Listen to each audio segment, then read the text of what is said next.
and the lobby code is average score may convince a little bit. Exactly, that was my thinking as well. Theory of game.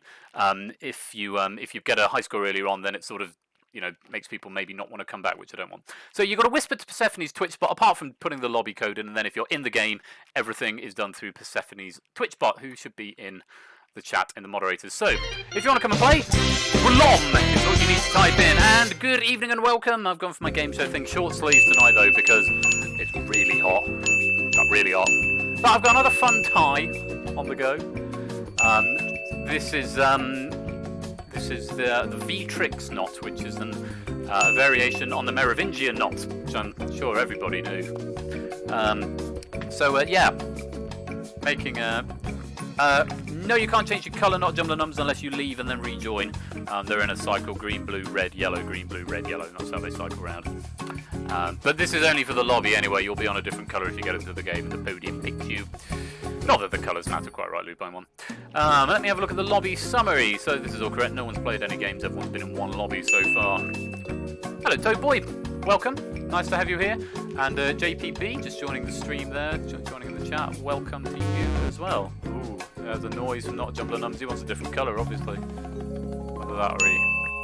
Hello, Drahuska. Welcome. Pretty quiet tonight, yeah? 28 in the server. I imagine everyone's out of barbecues and stuff, aren't they? Maybe. Ah, Brig, you made it! Welcome! You just made it! You were Nandozing, were you? There we go, we've tipped over the 30 mark now, which is always nice to see. 14, 15, 16, 17 in the lobby. Not the Jumbler Numbers, if you could maybe just come in and stay in, that would be awesome. Let's try it again. You're going to be blue this time if you come in now.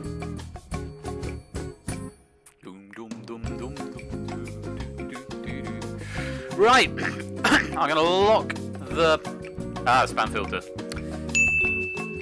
There we go. So, I'm going to lock the lobby up in just a minute, and this is the Pandas question stat that we're going to be playing here. I'll maybe give it one more loop in case there's a few new people joining us. Yeah. Of course, don't forget we've got Royal Flush's halftime show halfway through. So if you're want to play Beat the Bee with me, make sure you've got your cubes ready, and there's going to be a brand new magic trick as well. Old Sims music for that? Yeah, maybe.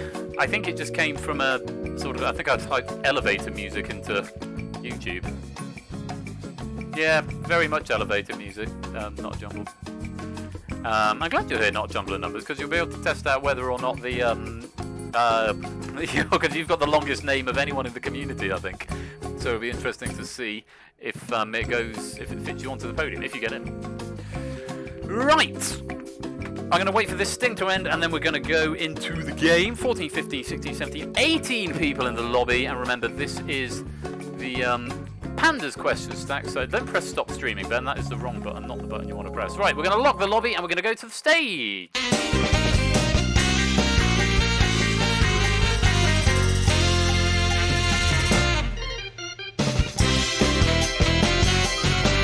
Or is the music playing slower than normal? I'm sure it's just me. Right then, let's see who the computer has picked to join the first game of Google That this evening. Let's Who do the DVD menu?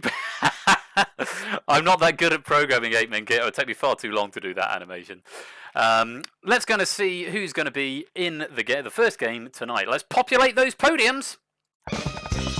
So, I've turned this music down a little bit, so hopefully I'm not shouting over it. So, over in Jeremy Corbyn corner on the far left is JPB starting us off. Over on the green podium, welcome to the game, JPB. And the colours continue to go around. Over on the right-hand side on the yellow podium, still on the front row, it's Liswitz. Welcome to the game, Liswitz. Lovely to have you here. Hope you're keeping well. We're going to spin around a little bit more, and over onto the far right, also on the green podium, still on the front row, it's Brig Bother. Welcome to the game, Brig. You got here in time, and it's lovely to have you here. That's the first quarter of players are into the game. Are we going to get a different row? We are over on the left-hand side of the middle row. It's Clive of Legend, his red spandex going lovelily with the green, lime green background. Cycling around a little bit more, we're going up to the top, gliding overall in the centre podium, it's Keshi Head, right there. Welcome to the game, Keshi Head, lovely to have you here. Hope you're keeping well and keeping cool. As we hit the halfway stage up in the back right corner, it's Drahuska up on the yellow podium on the back row. Lovely being on the back row. Are you going to be able to stay there? Time will tell. At the midpoint, 6 people in the game, 6 more to go. Back to the front row on that blue podium is Connor M27. It's going to go very nicely with his avatar right there. Welcome to the game, Connor. Hope you're keeping well and cool. 5 places that need to be filled. We're staying with the middle row on the blue podium. Over on the left-hand side is Tyson Bain. Welcome to the game, Tyson Bain. Lovely to have you here. Welcome, welcome, welcome. 4 podiums need filling, 2 reds, a blue and a yellow. There's one of the reds first on the centre row. It's Cola. Welcome to the game, Cola. Lovely to have you here. And your Mr. Ben avatar going very nicely in red. 3 more places. Who's going to get the next one? Front and centre on the red podium is the lupine one. Welcome to the game, Ralph. Lovely to have you here. 2 more podiums that need filling. There's a blue one and a yellow one. Pole position up in the blue podium on the back row. It's Dogfish 44 again. Is he going to be able to stay there? Time will tell. 1 more podium over on the right-hand side, the yellow podium on the centre row. The last place tonight is going to, not a jumble of numbers, you did get into the game. Welcome to the game, and all 12 of you. I hope you're ready to play Google That this evening. Absolutely, keeping hydrated is very important. Hard to ignore the spandex, yeah. I keep mentioning it because it's a thing.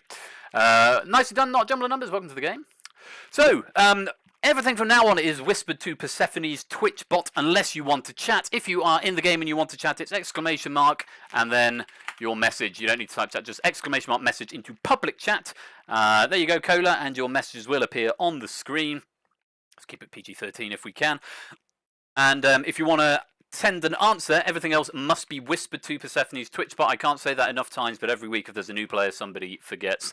Yeah, make sure you remember to whisper your answer to Persephone's Twitch bot. Ideally have her open in the little window. This is not recommended for mobile play, so if you are on mobile, you may struggle in terms of screaming. You don't need the word message, not jumble of numbers, just exclamation mark and then your message. Right.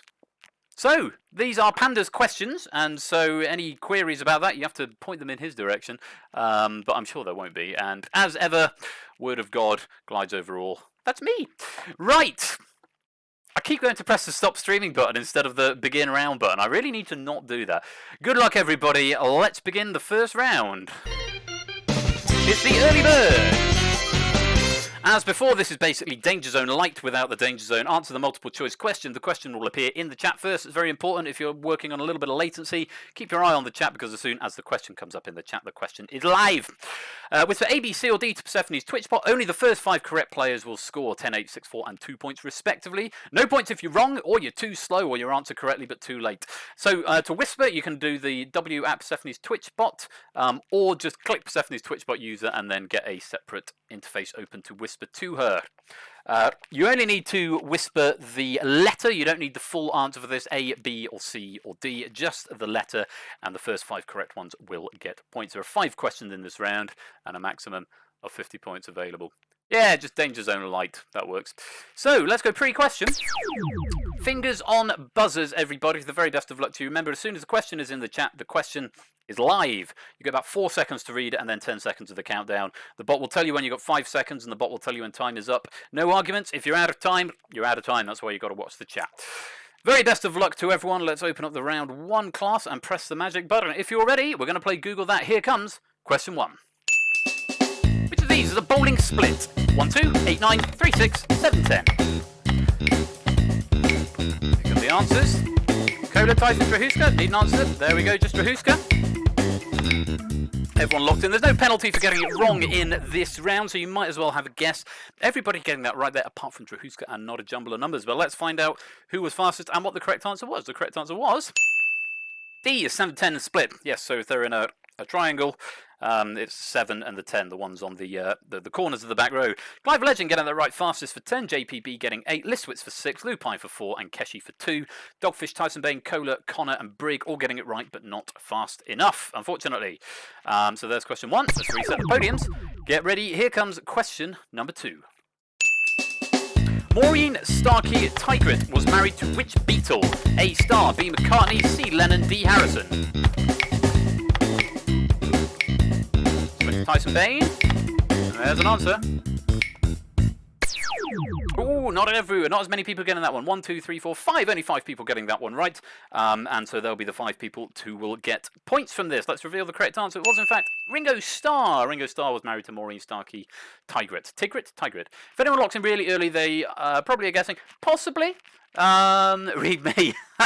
It's possible, and that's a perfectly valid strategy. It was as easy as it looked. It really was.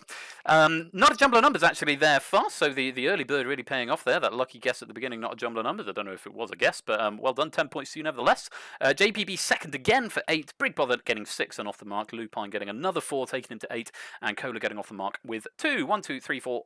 4 people still yet to score. Dogfish, Shahuska, Tyson, and Connor, but plenty of time. Let's reset those podiums. And here comes question number 3. If going from Alberta to North Dakota, which direction should you head? A, northeast, B, southeast, C, northwest, D, southwest. Get your bearings on this one. Everyone locked in before I'd even finished reading it, I think. Incidentally, I may be going back and forth to the fridge a little bit tonight, not because I've got a problem, but because it is so hot and I think it's important to stay hydrated, so I'm drinking more alcohol than usual. 1, 2, 3, 4, 5, 6 people getting it right, so one person is going to be a little bit disappointed. Let's find out what the answer was and who's going to be disappointed and who's going to get some points. Yes, it's southeast, so Alberta in Canada, I think, and then southeast, so as it looks on the webcam, if this is a map of the US, I've got to do it backwards, southeast down like that from Alberta down to North Dakota, so going sort of down and right, which would be southeast. Clive of Legend, again, first and fastest, which is the same thing, so I don't know why I said that. Yeah, Lupine's streak has come to an end there, the only person there to get it right but not get points. Clive getting 10, Cola getting 8, Brig getting 6, Dogfish getting 4 and off the mark, and Connor getting 2 and off the mark. Let's reset the podiums as we get ready for question number 4.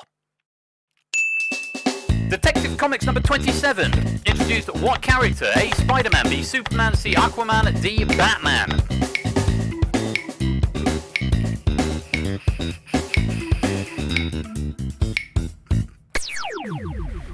Oh, excuse me.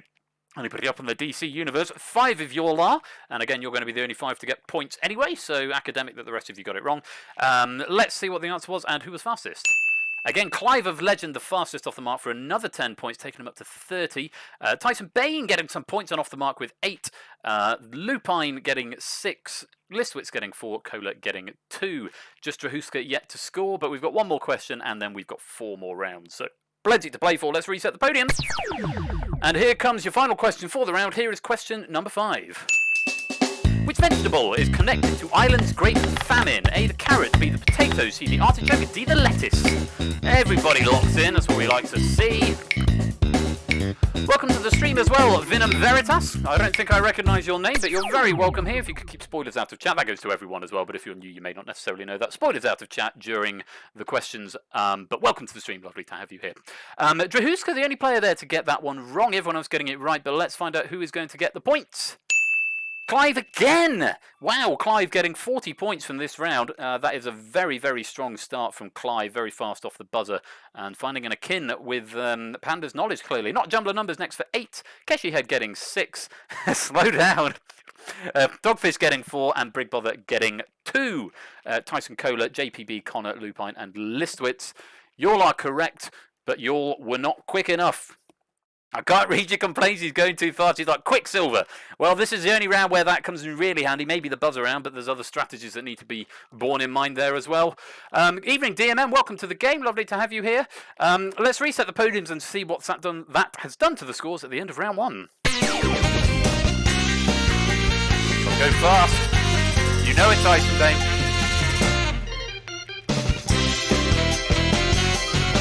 So unsurprisingly, after 4 correct first answers, Clive of Legend going straight into pole position there. Not a jumble of numbers is gliding overall in second with 18, and JPB is currently in third with 16. Lupine, Brig both on 14, Cola's on 12, Listwitz on 10, and then on the front row, Dogfish, Keshi, Tyson all on 8, Connor on 2, and Drahuska still yet to score. But all of that could change. Yeah, no cheating, but we don't accuse people of cheating. Not a jumble of not a jumble of numbers. That's not called. He's not cheating. He's just got the fastest internet in the West. Right. Yeah. Listwitz, you off there. Row 1. Good effort. Good effort there. Okay, so we're going to move on to round two. Now, Risey Workers, Corbin Corner singing. Yeah, they've all got little, well, they haven't all got little nicknames. I thought about giving one to the podium on the far right, but I thought that might come across as offensive. Corbin Corner is a little bit more general. Oh, hello, Aspie, welcome. I haven't seen you around recently. Nice to have you here, welcome. But yeah, Corbin Corner, you've got front and centre, you've got gliding overall, and you've got pole position. They're the four podiums that have nicknames at the moment. More may come in due course.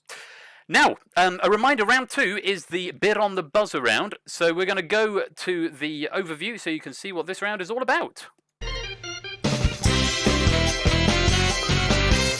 So bid on the buzzer is working more or less the same as it was before, except there are only 5 questions and it's earlier in the game. So you'll be given a category, for example, history, and when prompted, you must whisper a bid from 1 to 10 to the bot. This is the number of your points that you're risking on this question. Only the 6 highest bidders will be in play for the question. So before every question, there is a round of bidding when you see the category. Again, the category question will appear in the chat first, so keep your eye on the chat, because if you don't get it into the chat, then if you don't get it in before, rather, the bot tells you time's up. If you've got some latency, then you won't get it in. If you don't bid, if you fail to bid, then or you bid more than 10 or less than 1, you're automatically assigned a bid of 1. If you're in play, you whisper your answer to the bot. If you answer first and correctly, you win 10 points. If it's the wrong answer, or no one in play answers, then you lose the points risk. So here's the thing, you're all in it together. There will be at least six, eligible players. And if all 6 of you, if none of you answer, then all of you lose your bid. So the incentive is for someone to buzz, even if none of you know. But remember, if you get it wrong, you're the only one who loses points, not the other eligible players. But if you get it wrong, the players who weren't in play get a bonus 5 points.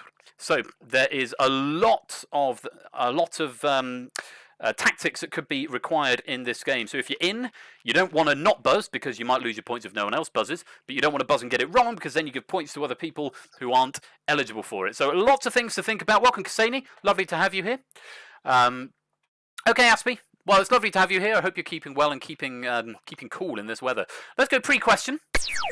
And remember, the category will come up first. Keep your eye on the chat. Once the category is in the chat, the category is live. You must bid from 1 to 10. Even if you've not got any points or you've got left fewer than 10 points, you can still bid 10. Okay, but you'll go into a negative score if you lose your bid, all right? So, here comes category number 1. Only the 6 highest bids will be eligible. Category is television. Get your bids in. How much are you going to bid on a television question? Can we get a different category, please? It's not play your cards right, Dogfish. That might be coming soon. Okay, let's see what the bids say. So, a couple of 9s there. Lupine and Brig both bidding 9. Clive and Keshi both bidding 8. JPB, Tyson Bain and Connor all bidding 6. So Not a Jumble, Cola, Liswitz, Drahuska and Dogfish are not eligible for this question, but might get some points if someone gets it wrong. Fingers on buzzers then. You don't need to type a buzz or anything. You just, as normal, just need to type your answer. But full answer, it's not multiple choice. Type your full answer to the bot and the fastest to buzz. If you get it right, you get some points. If not, you lose them. Here comes question number 1. Which 80s cartoon features Magica Dispel and Gyro Gear Loose? Keshi Head was first to buzz, and what's he said? He's going with DuckTales. Is that the correct answer? Absolutely right. 10 points to Keshi Head there. It's going to start pushing him up the field. Nicely done. Let's reset those podiums. Okay, here comes category number 2 for a round of bidding. Get ready. Here comes the category. It's animals. Animals is the category. Get your bids in. And there's all the bids locked in.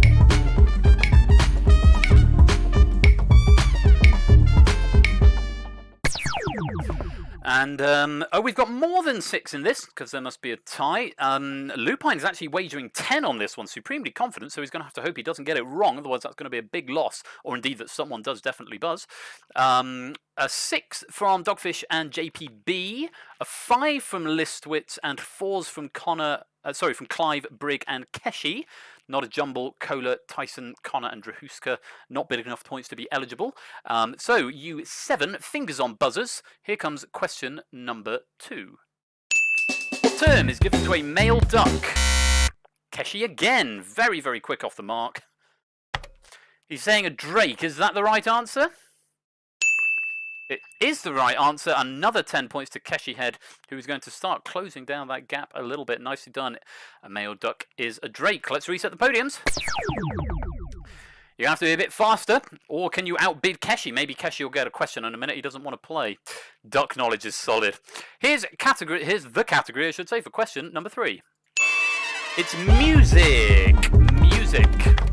Get your bids in. Highest 6 will get a chance to answer. Secret 11 bid.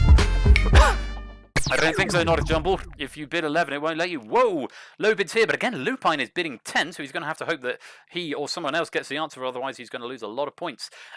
Fairly low bidding round. Lupine bidding, apart from Lupine bidding 10, Briggs bid 6, and then 4s from JPB, Keshi, and Tyson Bain, and Connor. So only 6 people in this, 3 from Dogfish and Drahuska, just missing out on eligibility. Fingers on buzzers, you 6. Here comes your music question. Drake's 2018 album shares its name with what Mortal Kombat character? Keshi Head is buzzed. He's saying Scorpion. Is Scorpion the right answer? It is the right answer, and Keshi Head is really piling the points on at the moment. It was a Drake question. Yes, there might be a little thing running through the round. A little theme, that's the word, Brig. And there's a good guess. Good guess, Keshi. Try saying that when you're drunk. Good guess, Keshi. You sound like Sean Connery. A good guess, Keshi. Yes, pushy. Anyway, I'll stop doing my appalling Sean Connery impression. Scorpion was the right answer. Let's reset the podiums. Very Keshi said. It really is. He's making those points back. That's why we changed it from 10 to 5 again, because of the buzz around. Only one person can get points. So this Twisted Flax plays wrong game, not a jumble. Get ready. Here comes category number 4. It's video games. Video games. Here come the bids.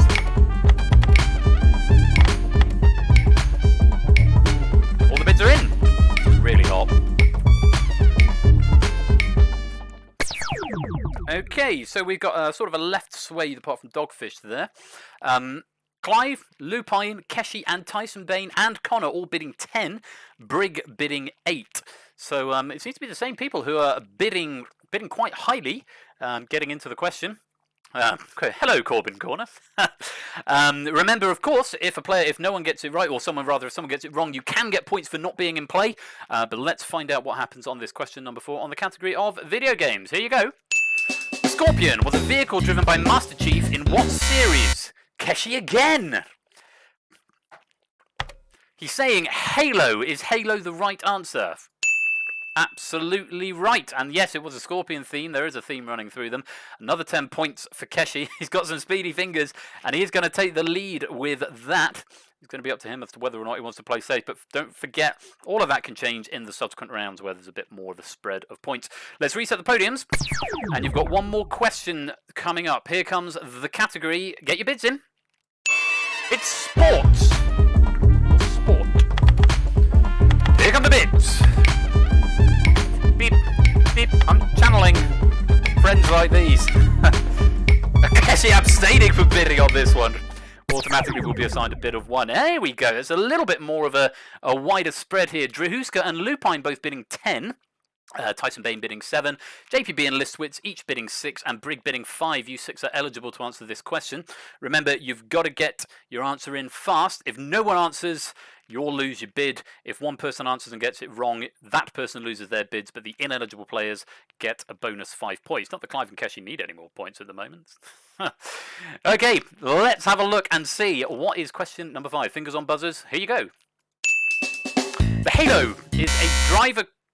Lupine is there before I've even finished reading the question. The full question, the Halo is a driver crash protection system made mandatory by what body in 2018? You're saying Formula 1. Is that the correct answer?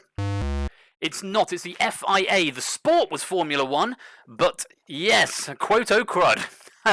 But the mandatory body was the FIA, the Federal, the Formula Internationale Association, something.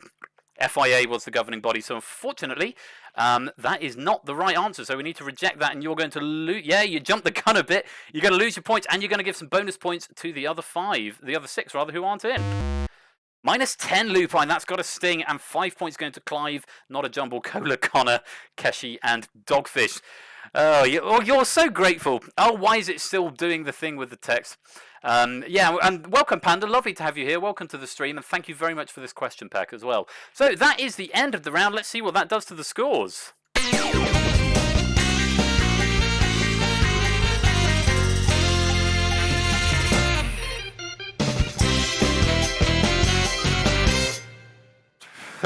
Didn't do squat. The winning move is not to play. So, at the end of that round, Keshi has now taken the lead with 53 in pole position. Clive of Legend has slipped into second, gliding overall with 45, and Not a Jumble of Numbers is in third with 23. Down on the second row, Cola on 17, JPB on 16, Brig on 14, Dogfish 13, Listwitz and Jeremy Corbyn corner at the moment. You've had your time on the middle row, Listwitz. You've come back down to the front now.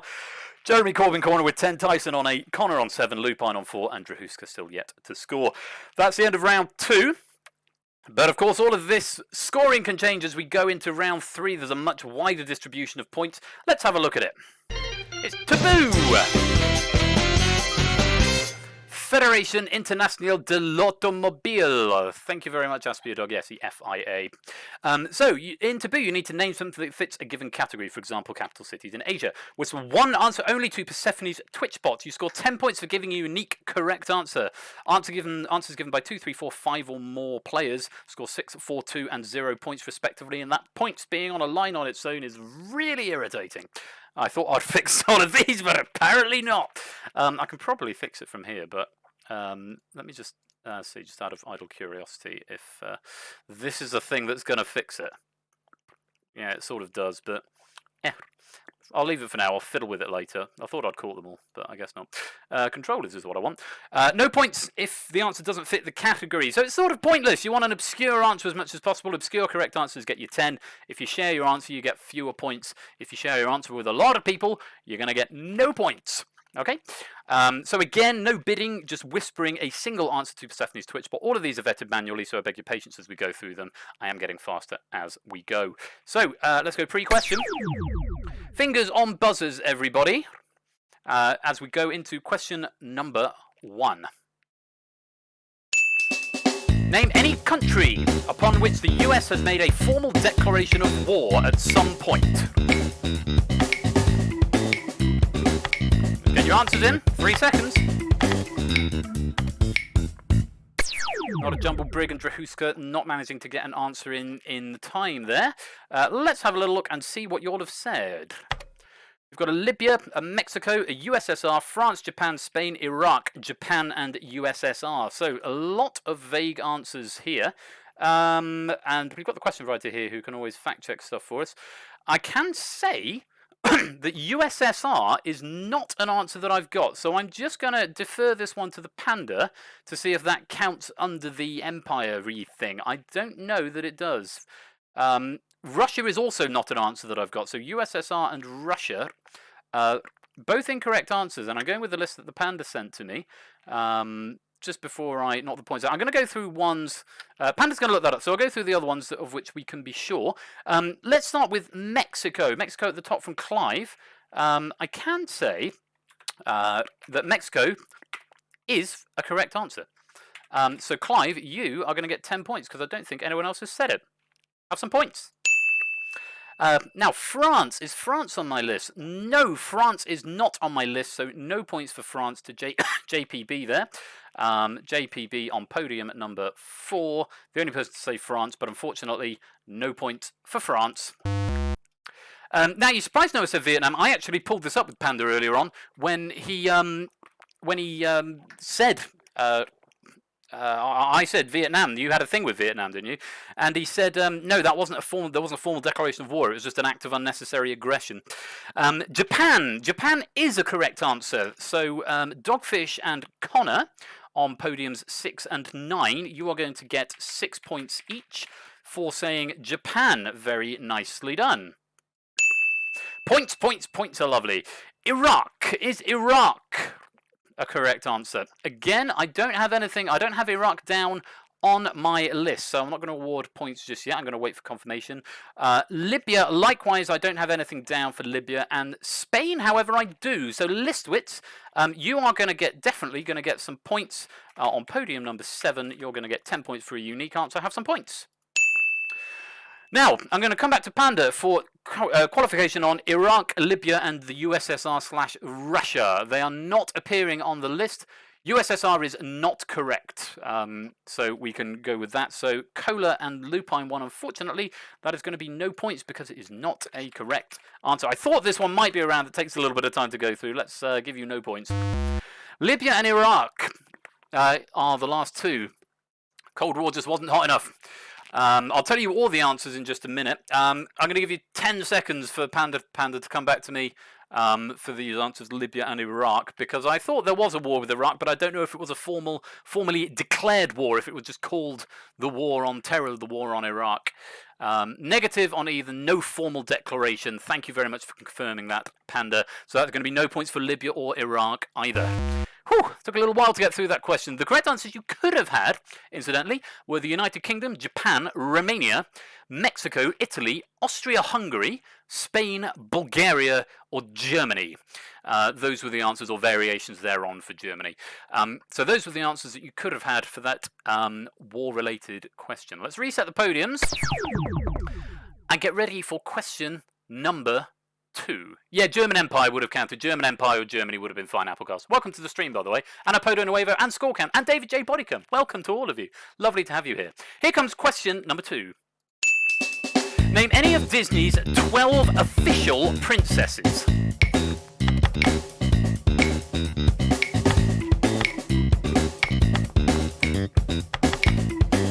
Need an answer? Not jumble? Just out of time there, my friend, I'm afraid. Hello, G. Eisens. Welcome to the stream as well. No points for G. Eisens there, who was just out of time. There were 12 official Disney princesses. Let's have a look and see what you put and go through the answers. So, we're going for the obscure answers, as is the name of this game. Aurora, Tiana, Ariel, Jasmine, Pocahontas, Aurora, Ariel, Jasmine, Tiana, and Pocahontas. I can say just at a glance that all of those are correct. So now comes the task of going through and seeing who has got points. So Aurora is the official name of Sleeping Beauty. So Aurora as has been gone for by Keshi on podium 0 and Dogfish on podium 6. I believe it's only the 2. So podium 0 and podium 6, you're going to get 6 points each.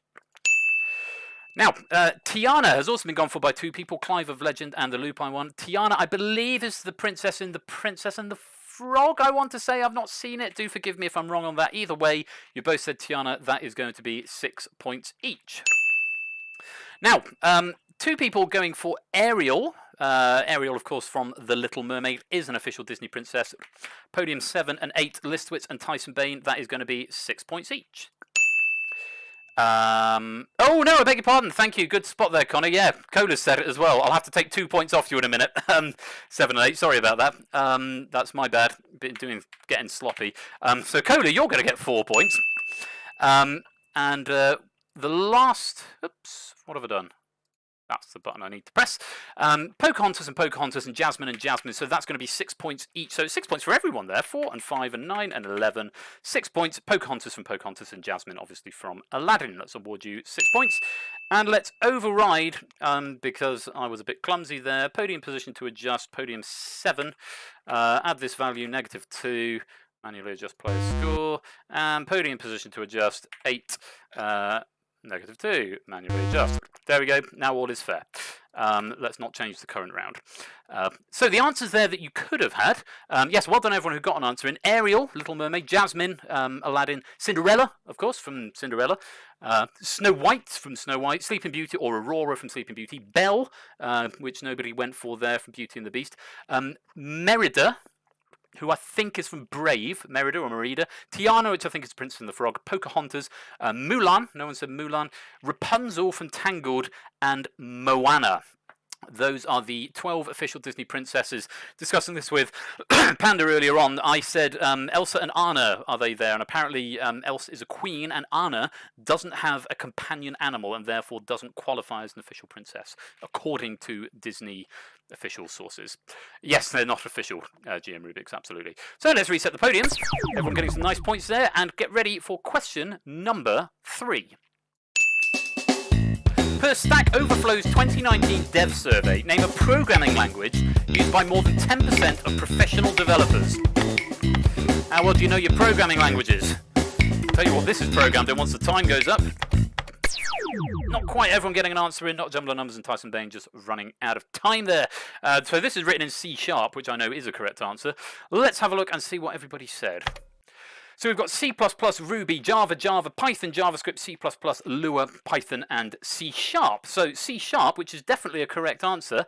Drahuska is going to get some points here. C#, yes, it was number 8th most popular on the list. It says 2, 8, and 9 are incorrect. Lua is not coming up, actually. It might be in the top 5%, but apparently not in the top 10%. So unfortunately, Lua, Connor, you're not going to get any points for.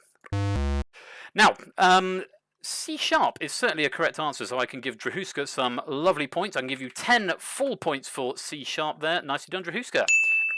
Now, let's have a look at all these Pythons. 2 people putting Python, 2 people putting Java, which is separate from JavaScript, and 2 people putting C++.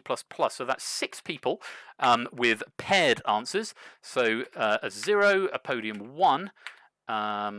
No, not podium 1. Ruby was a unique answer. 0 and 3 and 4 and 5 and 7 and 10, I believe. 0, 3, 4, 5, 7, 10. 0 and 7, 3 and 4, 5 and 10. Yep, all of those are duplicate answers, but all correct. So you're going to get 6 points. Meanwhile, Ruby and JavaScript are also unique answers, and so they are going to be worth 10 points each. Have some points. Nicely done. So the answers you could have had there, in order from top to bottom, most popular to least popular, or so it's like 70% said it, down to about 10.5% said it. JavaScript, HTML, CSS, SQL, Java, PowerShell, Python, C#, PHP, C++, C, TypeScript, and Ruby are the answers you could have had there. Let's reset the podiums. Sorry if my patter goes a little bit off kilter during this round. It's pressing lots of buttons is a little bit... PHP is not a language, it's a curse. So yeah, apologies if my patter goes a little bit off kilter. This round's just a little bit complicated to manage. Get ready, here comes question number 4. Name a letter of the Greek alphabet following kappa, or alphabet. That's a typo, that's my bad for not catching that.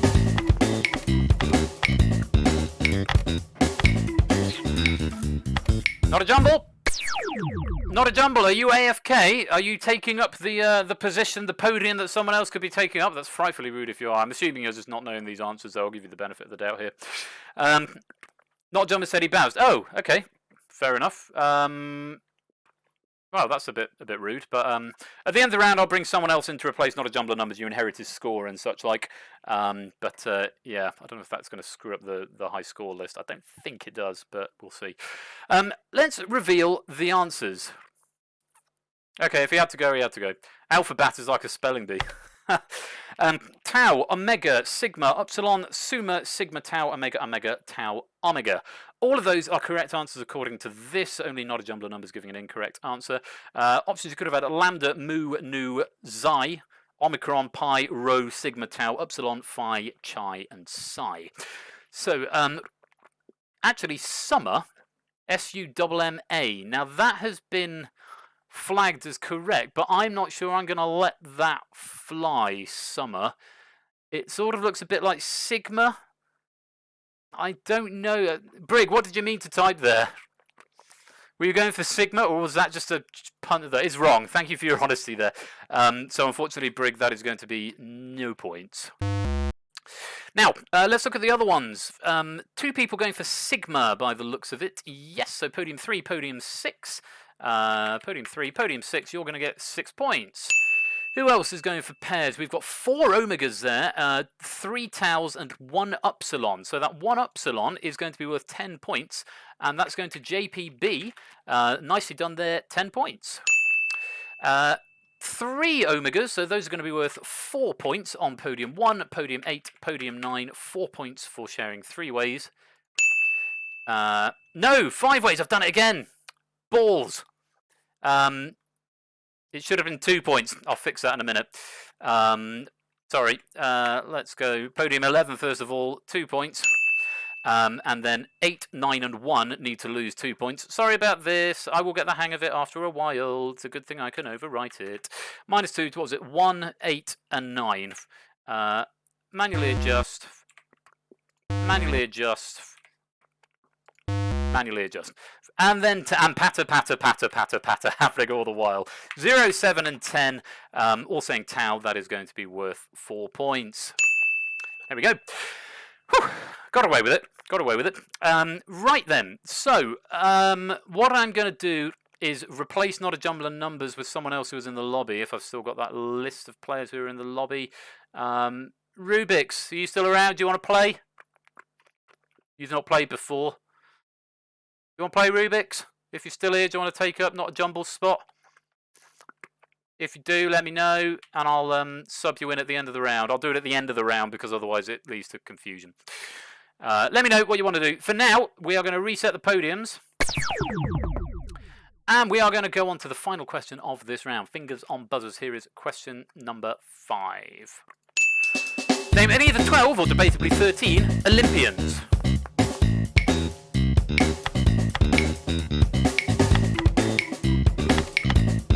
Yeah, Cassini, you can play. I'll sub you in instead. Ooh, not everyone getting an answer in. Keshi, Not a Jumble, and Drahuska not quite getting answers in time. Let's see what you said, and let's see what the answers are. Don't get the question. So, Olympians, yeah. Sorry, that's my bad. My bad for not catching that in proof. Olympians, yes, it's Olympians. I'm hoping that was reasonably clear, but I guess not. Apologies. Didn't understand at all. Well, I can tell you the 12 or potentially 13 Olympians are Zeus, Hera, Poseidon, Demeter, Athena, Apollo, Artemis, Ares, Hephaestus, Aphrodite, Hermes, and then Hestia, or arguably Dionysus, who are a little bit interchangeable. So let's go through and remove the incorrect answers. So podium 0 didn't get an answer in, 2 didn't get an answer in, 3 didn't get an answer in, 4 Atlas is not a correct answer, 9 What, and 11 didn't get an answer in, so that's going to be no points to use, guys. Everyone else is a correct answer. No, Hermes didn't end up delivering my desk. I ended up getting a different one from Argos in the end, actually. I went all the way over to a different town to pick it up. Bloody Hermes. Anyway, there we go. So, Hera. 2 people saying Hera, so that is going to be worth 6 points for 2 people saying Hera. Have some points. 2 people saying Zeus on podium 5 and podium 8 have 6 points. Hercules. Was Hercules an answer? No, Hercules is an incorrect answer. It's obviously flagged it as correct from somewhere, but unfortunately, Lupine, it's not the right answer. Hermes, however, is the correct answer. You can have 10 points for that, Dogfish, but unfortunately, no points for Lupine. So, there we go. We've got to the end of the round. Let's have a look and see what that does to the scores. Right, Cassini, am I subbing you in? Yeah, Greek gods living on Olympus is what Panda is telling us. Cassini, do you want to be subbed in? Do you want me to sub you in? I'll go through the scores in just a second. It's going to sub the player. Yep, absolutely. Right, so we're going to sub Not a Jumble of Numbers. It'll rearrange the podium order, just FYI. So we're going to go... Podium position to adjust is 7. Name of new player, Kuseni Hexaku. I don't know if it's case sensitive. I guess we'll find out in a minute. Kuseni Hexaku, change player. There we go. So Kuseni is now in the game in place of Not a Jumble of Numbers. Like that, I can do just that. And there's still a problem with the text on the front row, and I don't know why. But there we go. So let's have a look at the scores at the end of that round. Clive of Legend is in pole position again on 79. Keshi Head is now gliding overall in second on 69. Giggity giggity goo. Dogfish in third on 51. Onto the second row. Listwitz on 40. JPB 38. Cola 33. Big Bother 32. On the front row, Connor on 21, Tyson Bain on 20, Lupine also on 20, Drahuska on 18, and Ksenia on 23. So Ksenia should be in Jeremy Corbyn corner rather than Connor. Does Jumble not go to the leaderboard after this game? Whoever finishes the game goes to the leaderboard, etc. That's the rule I'm playing. So Ksenia is arguably a disadvantage having to inherit a score, and it has to be at the end of it. It doesn't have to be at the end of a round, but I put it at the end of a round because I feel it's safer. Welcome Yoshi and Murphy Baxter. Lovely to have you here. Welcome to the stream. Yeah, the principle of subbing a player, it's just I don't like, because there's no audience interaction on this game, it feels a waste to have a podium just going to waste. It does upset me when people come in. So, yeah, we just sub a player. It's a bit like Gladiators. I think that's right, Brig. That's the easiest way to do it. So whoever finishes gets the high score. So, let's go to round number 4. Get the right class open, and round number 4 is the blind auction. Now, in this round, this is what was previously round 3. There are going to be 2 categories that you're going to be given at the start. How many of these questions do you reckon you're going to be able to answer from 1 to 10? When prompted at the start, when you see the categories, whisper a bid to the bot from 1 to 10. You get 10 increasingly difficult questions from worth 1, 3, 5, 7, 9. A slightly weird metric, but it does mean that we still end up with 250 at the end, and there are now 100 points available in this round. Don't answer if you don't want to try the current question. There's no penalty for leaving the question blank. Tactically, you can choose to wait for more valuable questions, but bear in mind, as the points go up, so does the difficulty. Once you achieve your bid, you bank your points and are frozen out. Failing to meet your bid loses all points from this round, so think of it a bit like outright. If you don't answer all the questions that you bid for, you get nothing for the round. And this rule has changed. So rather than being frozen out if you get it wrong, a wrong answer will increase your bid by 1. Okay, so if you bid 5, so let's say you bid 10 at the beginning and you get the first question wrong, it is then mathematically impossible for you to bank your money. But it means that if you get one wrong, you're not immediately frozen out. You don't get the points for the question you got wrong, and your bid increases rather than decreases. Now, this could be used tactically. If you bid low at the beginning, we have to sub you out, not a jumble of numbers. Everyone said you bounce. I'm sorry, Kaseni's jumped into your podium. If you're back, I'll let you two argue over that, come to a decision, a gentleman's agreement. But yeah, I didn't realise you were coming back. But there we go. Yeah, you can tacticise this. Tactically. Use tactics on this round. If you bid low, and then... Okay, cool. Thank you, not Jumble. If you bid low and then you think the questions are a bit easier, or they look like they're going to be easier than you anticipated, you can throw a question to increase your bid to get more points. Okay, so strategy, that's the word I was after. Chores. All about strategy, yes, absolutely. It's a little bit confusing, but hopefully you'll get the hang of it. So the key thing is, at the beginning, there is a round of bidding. You've got to tell me how many questions you anticipate being able to answer correctly, from 1 to 10. If you don't bid, you automatically bid 1. There are 2 categories, and the categories alternate throughout. In fact, this is Panda's question set, so I'm not sure they do. In mine, they definitely tacticise to Susie 10. Certainly in my question pack later on, the question categories will alternate, but they increase in difficulty as the points go up. So, if you're ready, get ready to whisper your bids from 1 to 10 to Persephone's Twitch bot. The categories are flags and cryptology. I did the buttons in the wrong order, but you can still get your bids in. Flags and cryptology. If you don't get a bid in, you'll automatically bid 1. Cola? Oh, just getting a bid in time there. Nicely done. Sorry I pressed the button in the wrong order, which might have thrown you a bit, but everybody did get a bid in. Now, we've got some bold plays here because, of course, there are 10 questions available now rather than 5. Cola, Dogfish and Brig all going for 6. Keshi and Connor going for 5. Clive, Listwitz, Lupine and Cassini going for 4. Tyson, JPB and Drahuska going for 3. But don't worry, you can, of course, increase your bid if you get it wrong. So if you think this question is going to be easy, or the round's going to be easy, then you think you can throw it to get more points later on. But remember, you must answer all of them to get any points for the round. Right, here we go. I'm very excited about this. There's no more bidding. And remember, if you don't want to answer it, there is no penalty. Your bid will stay the same if you don't answer. If you answer and get it wrong, it goes up. If you answer and get it right, it goes down. And I can override if answers are given as incorrect. Here we go. Fingers on buzzers. Here comes question number 1. What type of cipher shifts letters of the alphabet forward a consistent number of letters? JPB's having a go. Connor's having a go. Dogfish having a go. Lupine having a go. Cassini having a go. Just the 5 attempting this question. Let's see what the answer is, and let's see if they got it right. The answer is a Caesar cipher. I'm not sure if it's AE or EA. Lupine, I'm going to condone that because you've said, let's focus in, you said Caesar cipher, which is the correct answer, so we can condone that. Brutus, Dogfish has gone for Brutus there, which I believe is not the correct answer. I'm going to go for a VAR check on this. Panda, if you can tell me what a Brutus cipher is. You were thinking of cryptids. It's nowhere near. Okay, thanks for your honesty there, Dogfish. I'm afraid I can't accept that, so we're going to reject that answer. Oh dear, you're up to 7. You've got to get 7 from 9, Dogfish. That's possibly a tall order. But there we go. Right, let's reset the podiums. And here comes question. When you stab a Caesar cipher. Brutus Caesar, I get it, I'm with you. Here comes question number 2. What name is given to the national flag of the UK?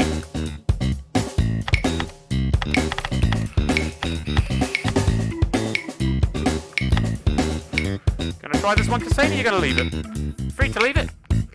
Everyone attempted this one apart from Cassini. Cassini's obviously waiting for some more points a bit later on, either that or they don't know it. Let's have a look at what the answers are. I'm feeling I'm going to have to manually condone some of these for reasons that will become clear in just a minute. Here's the answers. Oh, everyone's got it right. Great.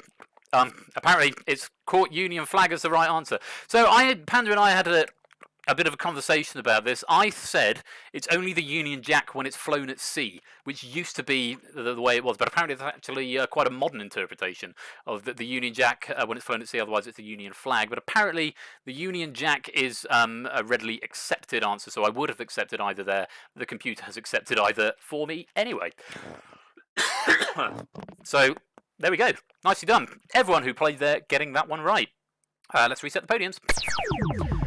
JPB only requiring 1 more to bank the points for this round. Remember, there are 100 points in total available if you answer every single question, though no one has bid for every single question. Here comes question number 3. What cipher translates panda to Kuzmuz? Dogfish having a go. Not got much choice, really, Dogfish. You've got to get 6 from 8. Anyone else going to try this? Cassini's going to have a go. Lupine's going to have a go. And Connor's going to have a go. 4 people attempting this question. Let's reveal what the correct answer is. It's an at-bash cipher, and Dogfish, Connor, and Cassini all getting that right. Lupine, unfortunately, again, that is not the right answer. Last time, actually, you got it condoned. This time, I'm afraid, it's going to get rejected. It's a me, yeah. No, it's called an at-bash cipher. It might be an inversion. Inversion might be what happens to it, but I think, strictly speaking, it is called an at-bash cipher. Going to wide, so you need another 3, Lupine, and your bid has gone up. At-bash 2, yeah. Ash, you're famous, Ash, you're famous. Let's reset the podiums. Okay, JPB still waiting on 1. Connor and Tyson and Drahuska Cassini all need 2. Let's have a look at question number 4. Which continent has the only national flag that is not 4-sided?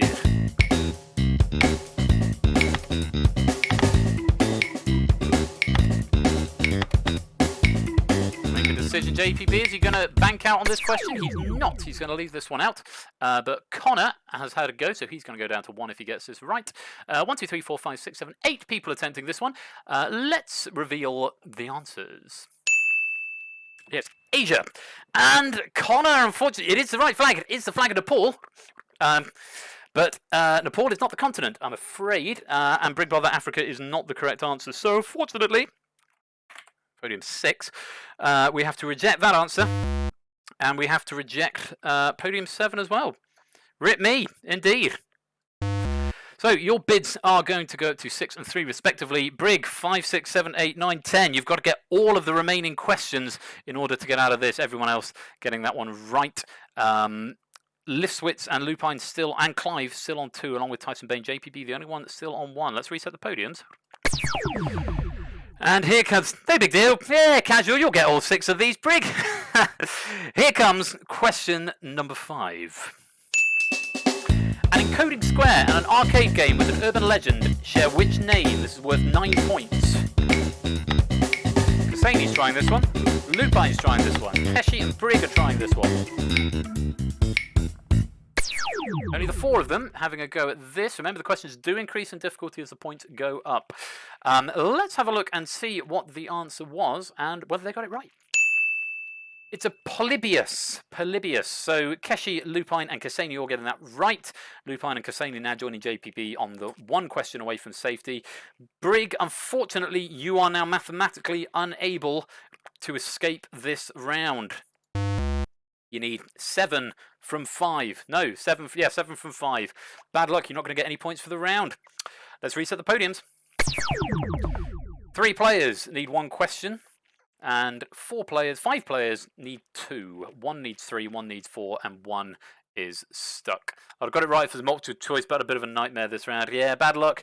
That's the way of it. Although I do like the way this round plays out. I think it makes it much more interesting. Right, have a look at question number 6. 11 points. What system involves conveying info via positioning of flags, mainly in the maritime world?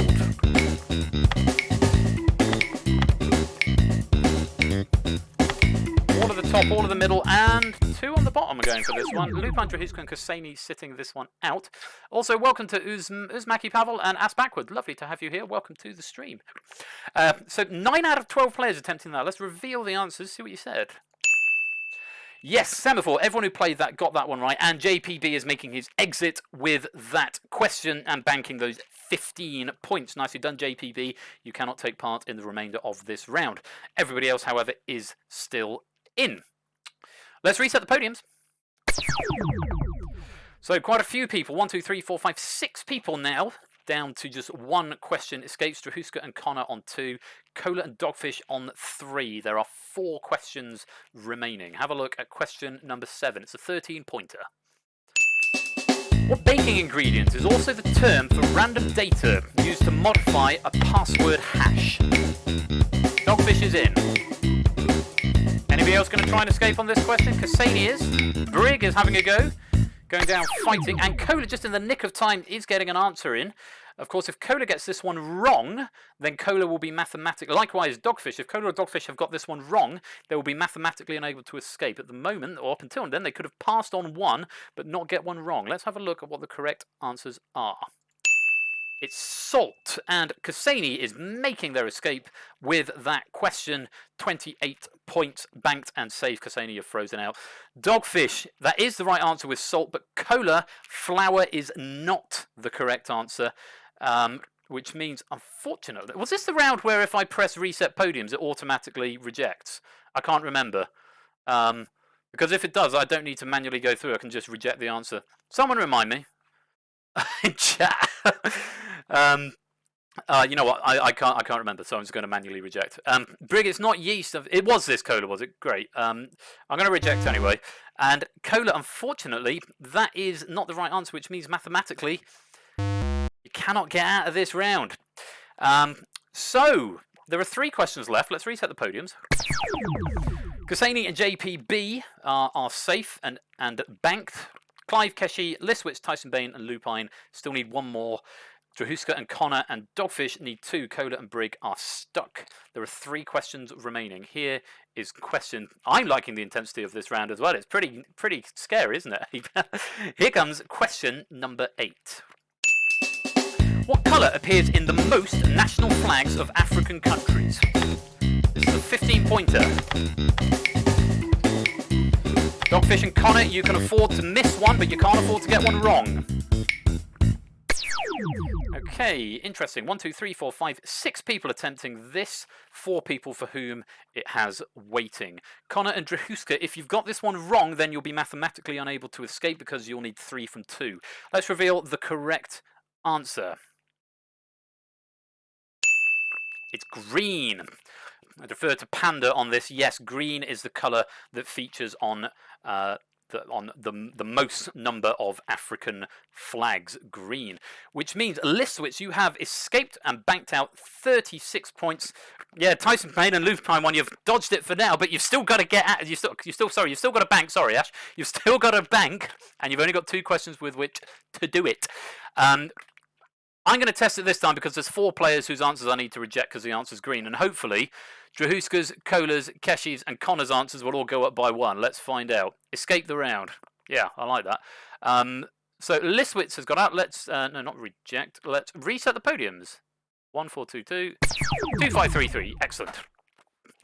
So I need to condone if it's wrong if I hit reject. If I hit reset, it rejects it automatically if wrong. 2 questions to go, and only 3 players are safe so far. Listowitz, JPB, and Kaseni. These last 2 questions are the 2 hardest. Connor and Drahuska can no longer escape this round. Kola and Brig can also no longer escape. Keshi and Dogfish need both of these. Clive, Tyson, and Lupine need 1 of 2. But no one at this point can afford to get a question wrong. Clive, Tyson, and Lupine can afford to skip this one if they want. Get ready for question number 9. A monument in what country shows the names of 3 people who helped crack the Enigma machine? Keshi's in. Kola and Brig are in as well. Dogfish is having a go. Keshi and Dogfish, knowing that they need to answer this question correctly in order to stand a chance of banking any points at all. Let's have a look at what the answer is and who got it right. Only 4 people in play. And only, that's an interesting way that England has flagged as correct from Poland. I suppose it's got the land in it, hasn't it? Yeah, UK is not the correct answer. It's Poland. I might need to. I'm starting to think I might need to tighten up the spell checker a little bit if it's flagging England as correct when the answer is Poland. Yeah. But Brick, you got that one right. Academic in this case, because you can't escape with the points. But unfortunately, Keshi and Dogfish, you have frozen yourself out of this round. You are mathematically unable to escape. Let's reset the podiums. It let through Union Flag. That was a fortunate one. That was a less fortunate one because unfortunately I can't. I can overwrite if an answer is given as wrong when it's actually right, but I can't underwrite if an answer is given as right when it's actually wrong. So I might tighten the spell checker a little bit for moving forward. So look at this. There's 3 people who are safe and only 3 people who can potentially get safe, which means 6 people from this round are going to get no points. That's much more exciting.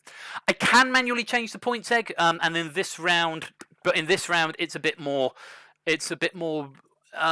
complex because you're not bidding for points. So in this round, Brig would have got that one right, and if Brig had got out of this round, had banked out on this round, then he would have got points when actually it meant he would have increased his points. So it's basically I've dodged a bullet a little bit there, but yeah, I'll look into that. Right, we've reset the podiums. Clive, Tyson, and Lupine, all eyes are on you. Here's question 10. Prior to 1937, Port-au-Prince flew a national flag identical to that of which other UN member?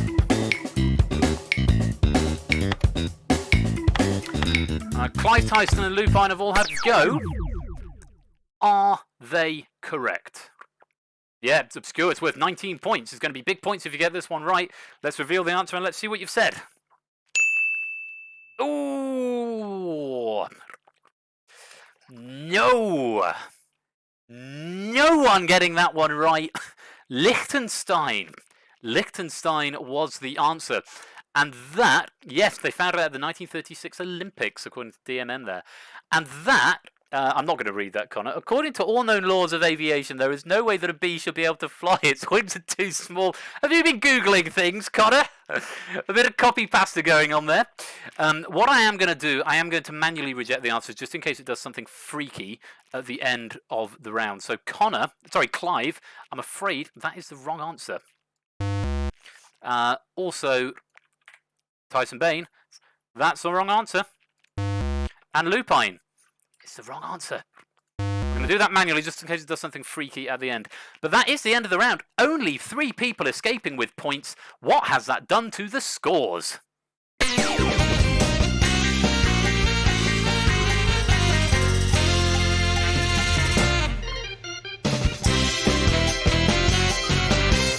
I love the swings that round has now given this game. Clive of Legend is still in pole position, but barely. 79, playing Listwitz's 76. Listwitz coming out of nowhere and now gliding overall as we go into the final round. Keshi Head still on 69, but now in third place. JPB on 53, Dogfish 51, Cassini also 51, Cola 33, Brig Bother 32, Connor 21, Tyson Bain 20, Lupine also 20, Drahuska 18. Very, very close. Clive still in pole position at the moment. Whew. All of that could change though as we go into round 5. It's the big finish.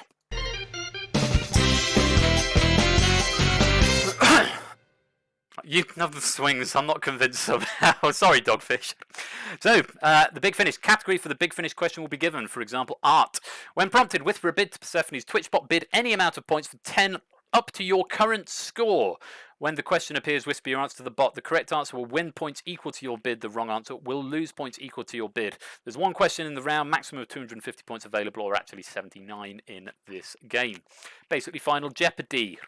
So, here's the thing about this. Because we're doing high scores from individuals, we'll get into the final, your score will count. It's not just about trying to come first, although you might want to try and come first for the glory. There's no podium bonus. I thought about it and decided against it.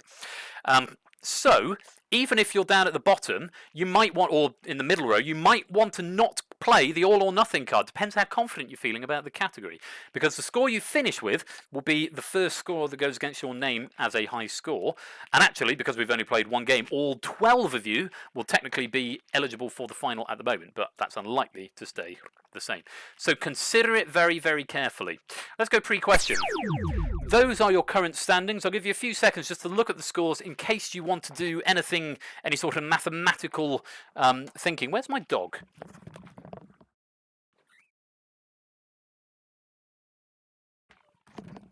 Just checking she's not gone on the bed. Normally she starts taking liberties when we're not in the bedroom.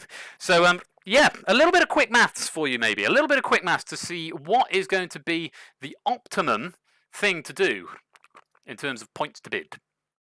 So, if you're ready, we're going to reveal the category. Minimum bid is 10. If you've got less than, I know we've got less than 10, so it's not applicable here. Minimum bid is 10. Maximum is your current score.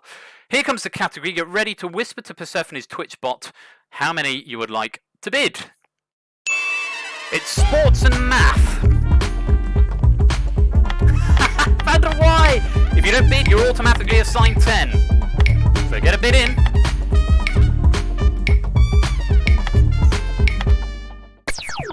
Wow, Connor and Keshi abstaining from bidding on this question. So Keshi is, if he gets it right, going to tie at the top if Clive was staying the same, but Clive is not going to be staying the same. He's either going to be going up or down. So that could make things very, very interesting. Well, we've got to have a question. So if you're all ready, fingers on buzzers, as it were, whispering to the chat. Here is the big finish question. A perfect score in 10-pin bowling, plus a maximum snooker break, plus a minimum number of darts to check out from a 501.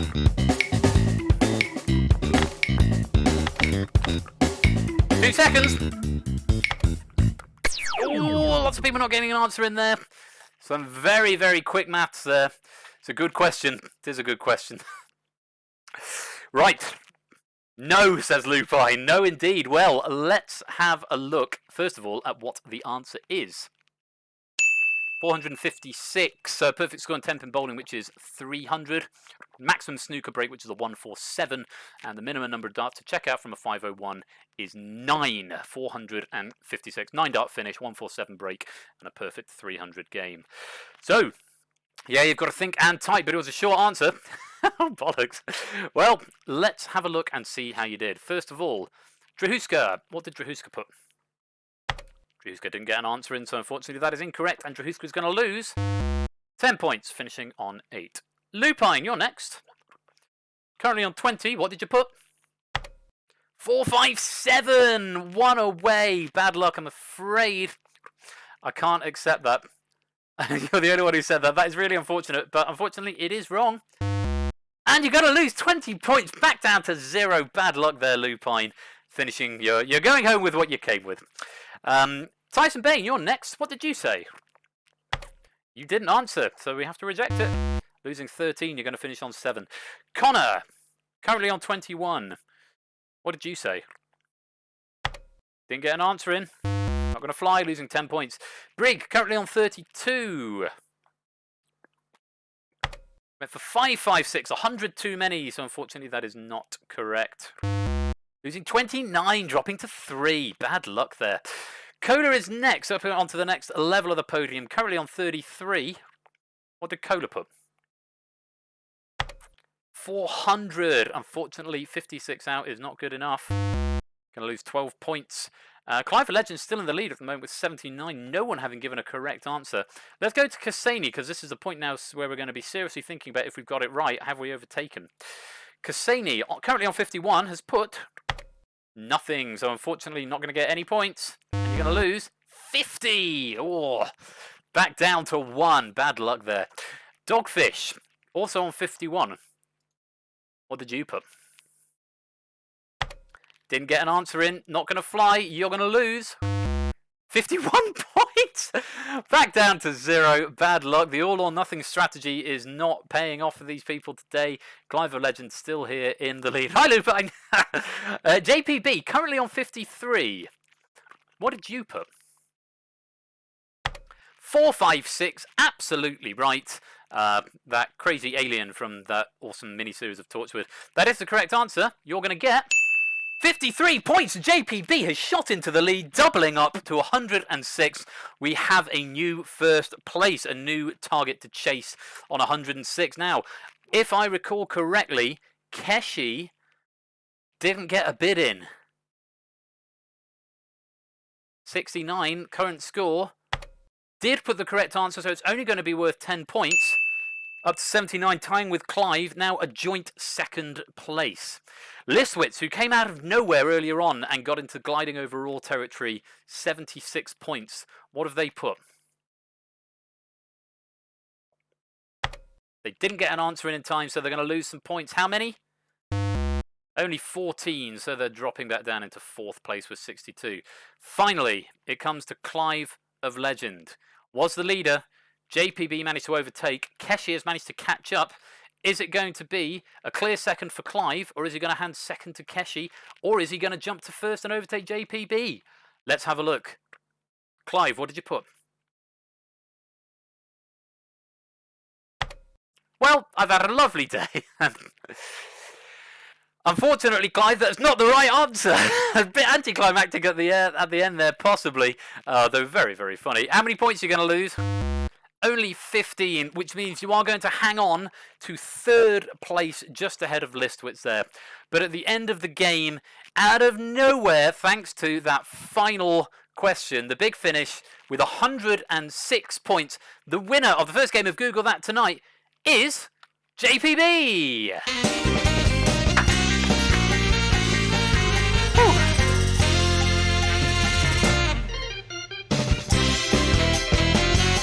Got snookered there, Dogfish.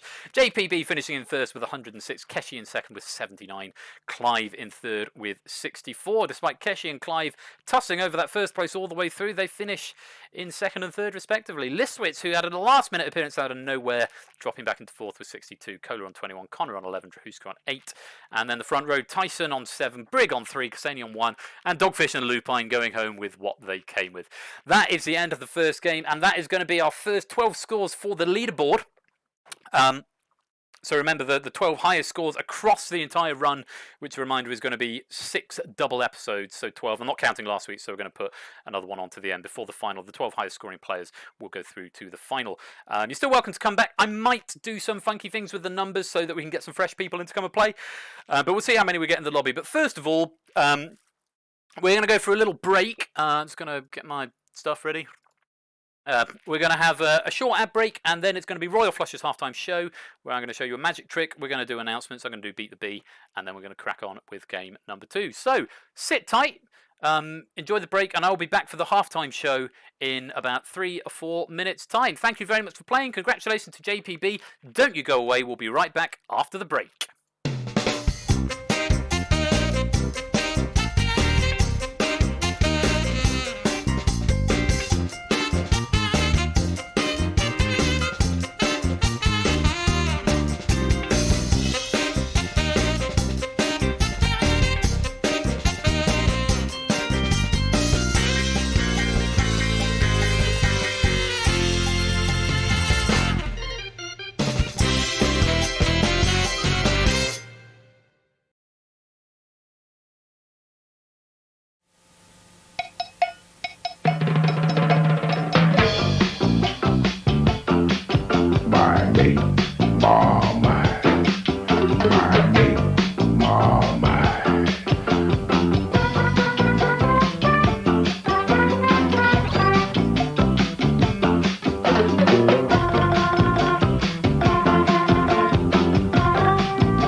Milk, please.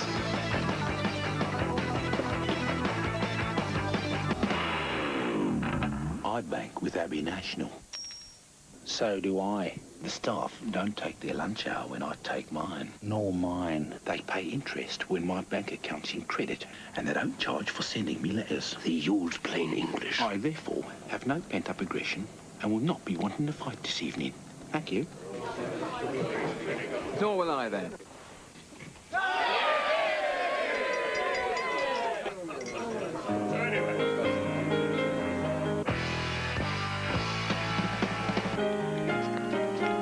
Abbey National, because life's complicated enough.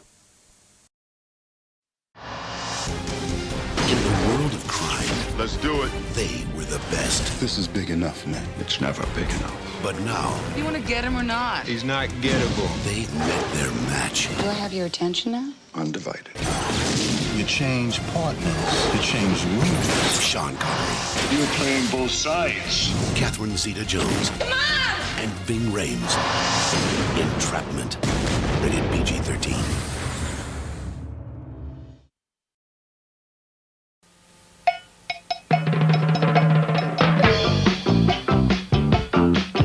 I hate Mama. I hate Mama.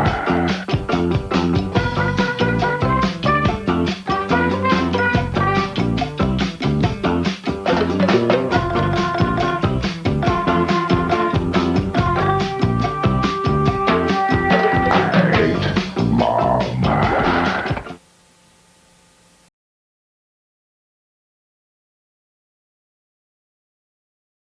Welcome back after the break. I hope you're liking my retro adverts, the Marmite advert either end. Welcome back backwards, and Samster, welcome to the stream. Lovely to have you here.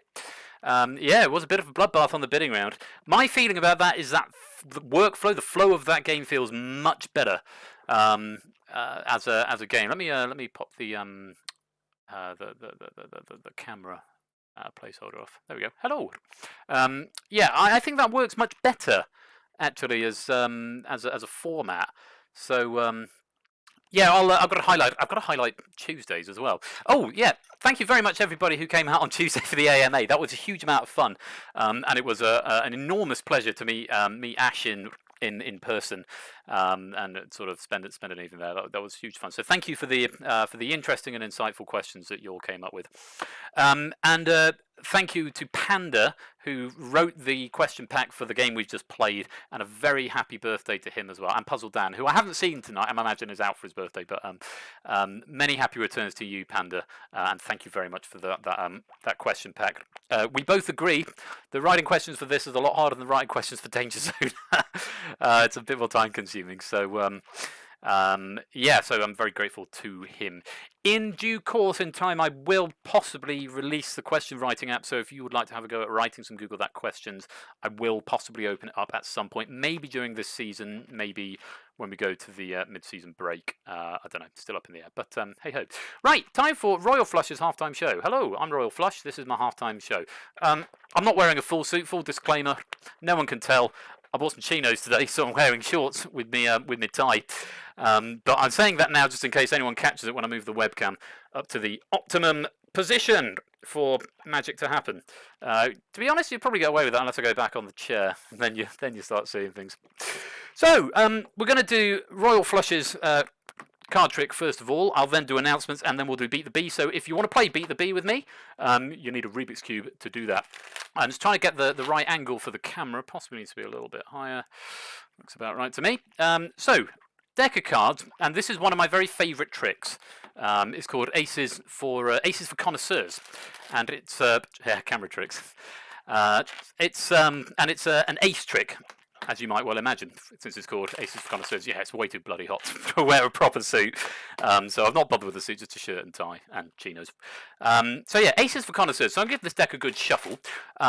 Despite giving it a shuffle, I can conjure up whatever cards I like. So I'm going to start with...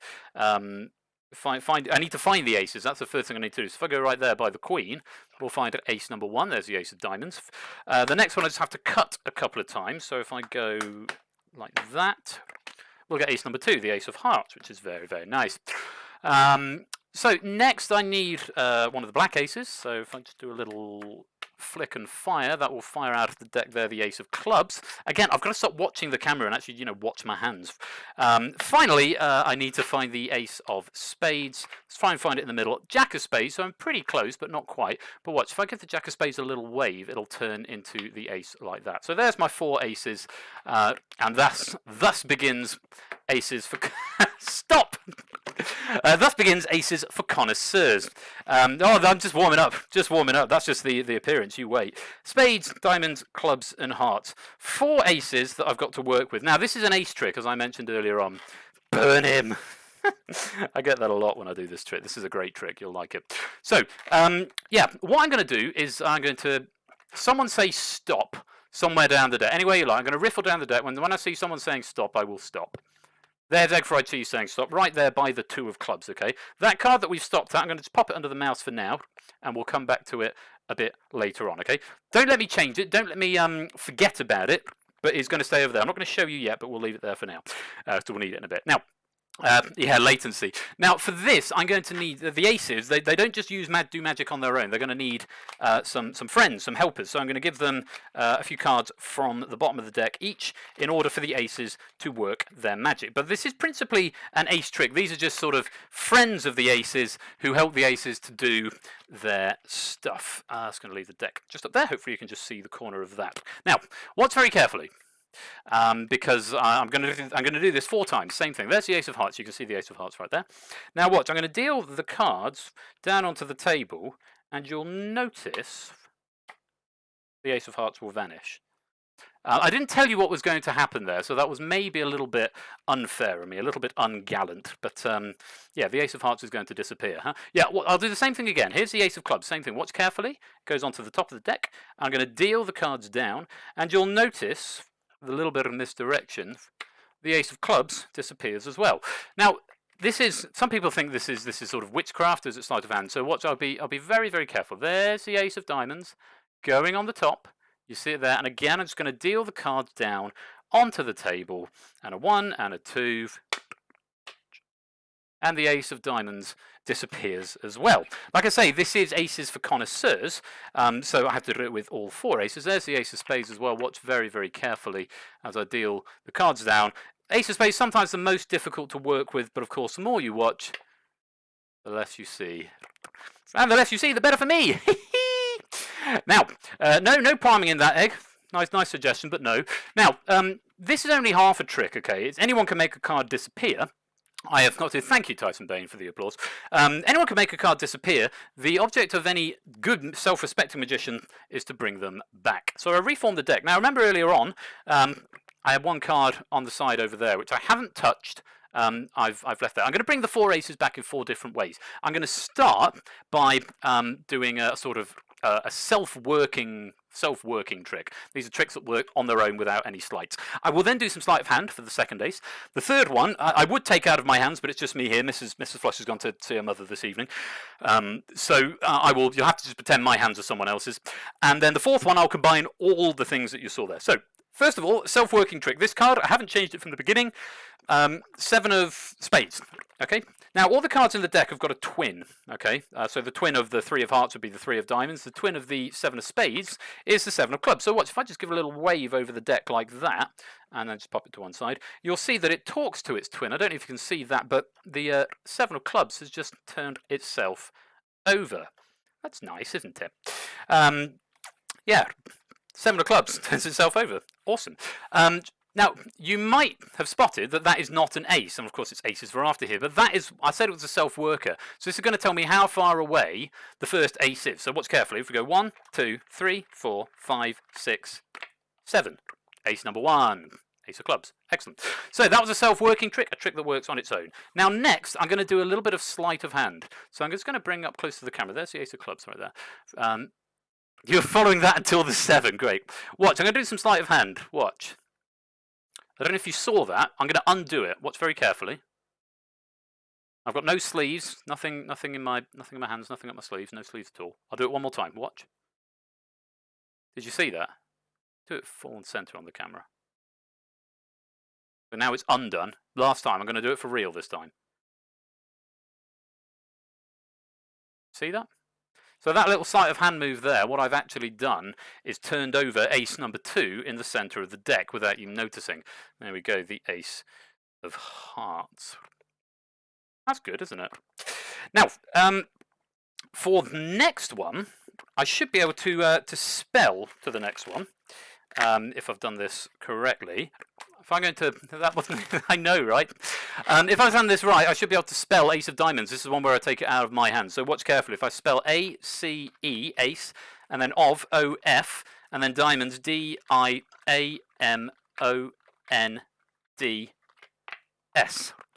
Ace of diamonds. So, taking the magic out of my hands, doing some sleight of hand, turning cards over in the deck. It's all very fun.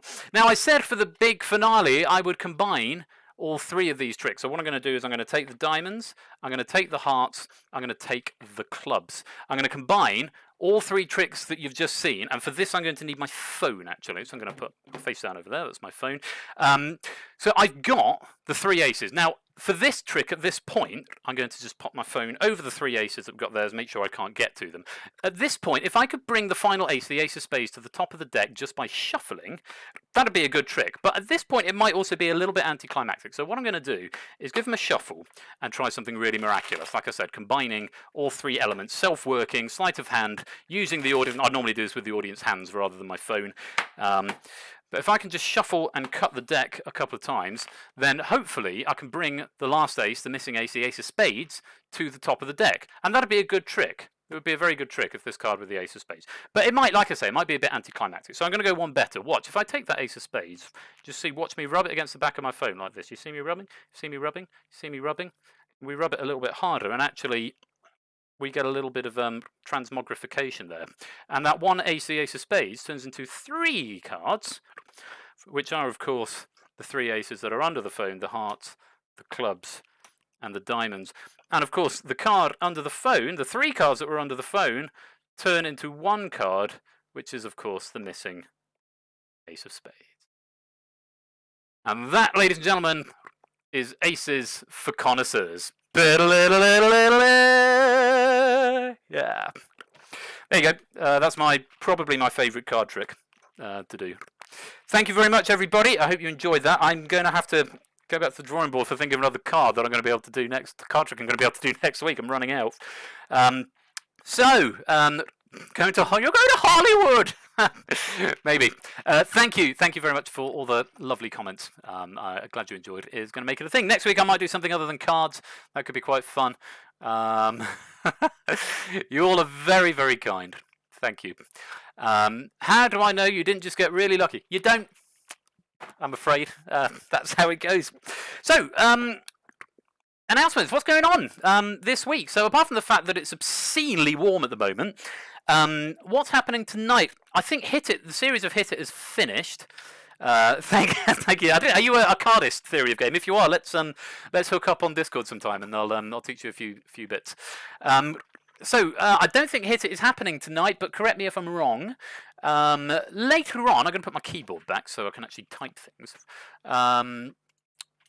Later on, 2 a.m. If you're a bit of a night, I'm wrong.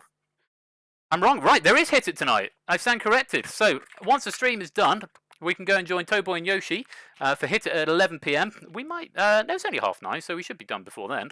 Oh, no Hit It tonight. Right, I'm not wrong. No Hit It tonight. Who knew? But I think there might be stuff going on in Ash's Discord server later on, so do go check out, poke your nose around the door there, see if anything's going on. Also, good evening to Party of Me, Anosep, Lingo Maniac, welcome to the stream. So that's that, and then Quetz is in the wee small hours if you're up for that. Tipster tomorrow, episode 10, I believe, of the Pinnacle Larder, a special episode for the 10th, in inverted commas, episode. Captain Waddles and Tipster over at the Pinnacle Larder. That's 7 o'clock. First question at 7 tomorrow at... First question's at 7 tomorrow at 7. At 7 tomorrow. In the Pinnacle Larder at 7. After that, you got Monday, Matt the Ref. I don't think Matt's here tonight. I haven't seen him. Maybe he's AFK or he's doing stuff. I don't know. But Matt is playing on Monday. Matt's Monday Mayhem. It's Who Dares Wins, I believe, Monday night. So do go check out what's going on Matt's channel. 8 o'clock Monday night. I'm back Tuesday, and I've forgotten what I'm doing. I remembered earlier on, but I've since forgotten again. So I'm going to go and check the pin in that message. Where is the thing? Yes. Millionaire and Wheel of Fortune is scheduled for Tuesday. However, Millionaire is subject to change depending if I've got questions. I do need some more questions for Millionaire. I think I've got about 3 stacks, and I think 2 of them are rated as particularly difficult. So it'd be good to have a bit of a variety. So if we can get a couple of maybe medium or easier question stacks for Who Wants to Be a Millionaire... any question writers, I'll ping in the server at some point as well. That's on Tuesday. If we can't get questions up, then we'll probably play something else. Don't know what yet, because the code is scheduled for the Tuesday after, otherwise I'd say that. But it'd be good to get some Millionaire, because then Millionaire's not on again until September. So if you want to get me some questions, do come join the Discord, download the app if you want to write me some Millionaire questions. That's on Tuesday. And Wheel of Fortune, which should be great fun. That's here. Wednesday, Ash is back on Wednesday with... Well, he didn't know yesterday, so I have no reason to suspect he would know today. But he's got his new desk set up, so that'll be exciting. Ash, have you any further idea what you're doing Wednesday? He'll reply in a minute. We'll go with TBC. Might be a vote from the community. That sounds fun. So keep your eyes. I've just put the link to Ash's Discord. Go check it out. If you'll want to go see what Ash is doing on Wednesday. Thursday is more the Chase VGM at lunchtime, 1 p.m. BST. And of course you've got Quizzy Dan's Bingo in the evening. The big confusion. Yeah. The big confusion. TBC. Yeah, Quizzy Dan's Bingo over on Quizzy Dan's channel on Thursday evening. And again, Ash is back on Friday, which will again be to be confusing. Might be a community vote. Might be more outright, although there was double outright last week, so I have a feeling he said he was resting it this week. So who knows? Might be winning lines, might be 1 versus 100. Might be Wipeout, might be Impossible. I'm just thinking of games that Ash hasn't done for a while. Might be a match game was last week. 15-1 was last week. Hello, Vroom, welcome. So yeah, check it out anyway. I'm sure it'll be awesome, whatever it is. So do go check Ash out next Friday. And then, of course, I am back next Saturday with more Google That. Double Google That. Next Saturday, the 15th of August. Unity 101 might be a couple of weeks away. Ah, yes, that will certainly be one to watch. Unity 101, and I'll go and cheerlead for that one. I'd say I'll come along for moral support whenever I've done dev streams in the past. It's always nice having Ash there, knowing if I get out of killed something, Ash, how does this work? So I'll go along and pretend to know more than Ash while basically knowing nothing. But that'll be fun. Keep an eye out for Ash. He's going to do a Unity 101 stream in the next few weeks, so keep an eye open for that. And like I say, 2 weeks time, no, 1 week time, I'm back with more double Google that next Saturday at 8. Right, that's all the announcements. It's time for I'm broken, I'm stuck. Time to see if I can beat the bee. I didn't manage it last week, I was a few seconds out.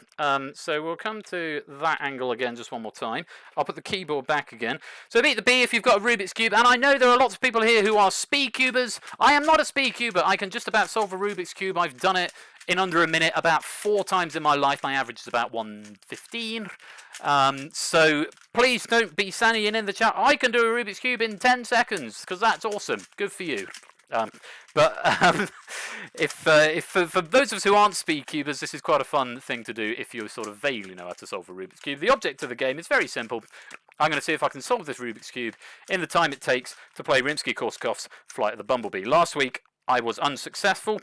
This week I'm hoping for a bit more success. It's a relatively steady version of Flight of the Bumblebee. If I get more confident, I might change it to Evgeny Kissin's version, which is just insane. It's like a minute, but that's for the big guns a little bit when I'm a little bit more advanced. I've not got a good feeling about this. I think I've scrambled it too much. You solved one once, but the stickers were off. Well, it took me 2 years, which I'm chuffed with. It said 3+ years on the box. Very funny. Bang, bang. Right, hopefully you can all see that okay. If you're playing along at home, I'm just going to make sure this isn't a start. This isn't a start, so don't start. Just making sure that it's got the right thing and I can play it with the spacebar. Right, if you're ready, we're going to try and beat the bee. You've got a minute and 18 is what it says here, to see if you can solve your Rubik's Cube. Hopefully you're well scrambled. I didn't win last week. I'm hopefully going to make it 1-1 this week. Best of luck. On your marks. Get set. Go. Now, last week, I made the mistake of trying to commentate during it, and I think that maybe threw me off my game. Because the pressure of the music doesn't really help either, I have to say. No, this is a very slow start. Oh, crap, I've lost it completely. Shit. Oh, bollocky jazz.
So, get yourselves into the lobby. Can't handle the pressure. Oh, that's very good of you, Brig. Thanks for that. Thanks for stepping aside, letting someone else in. All good. Right.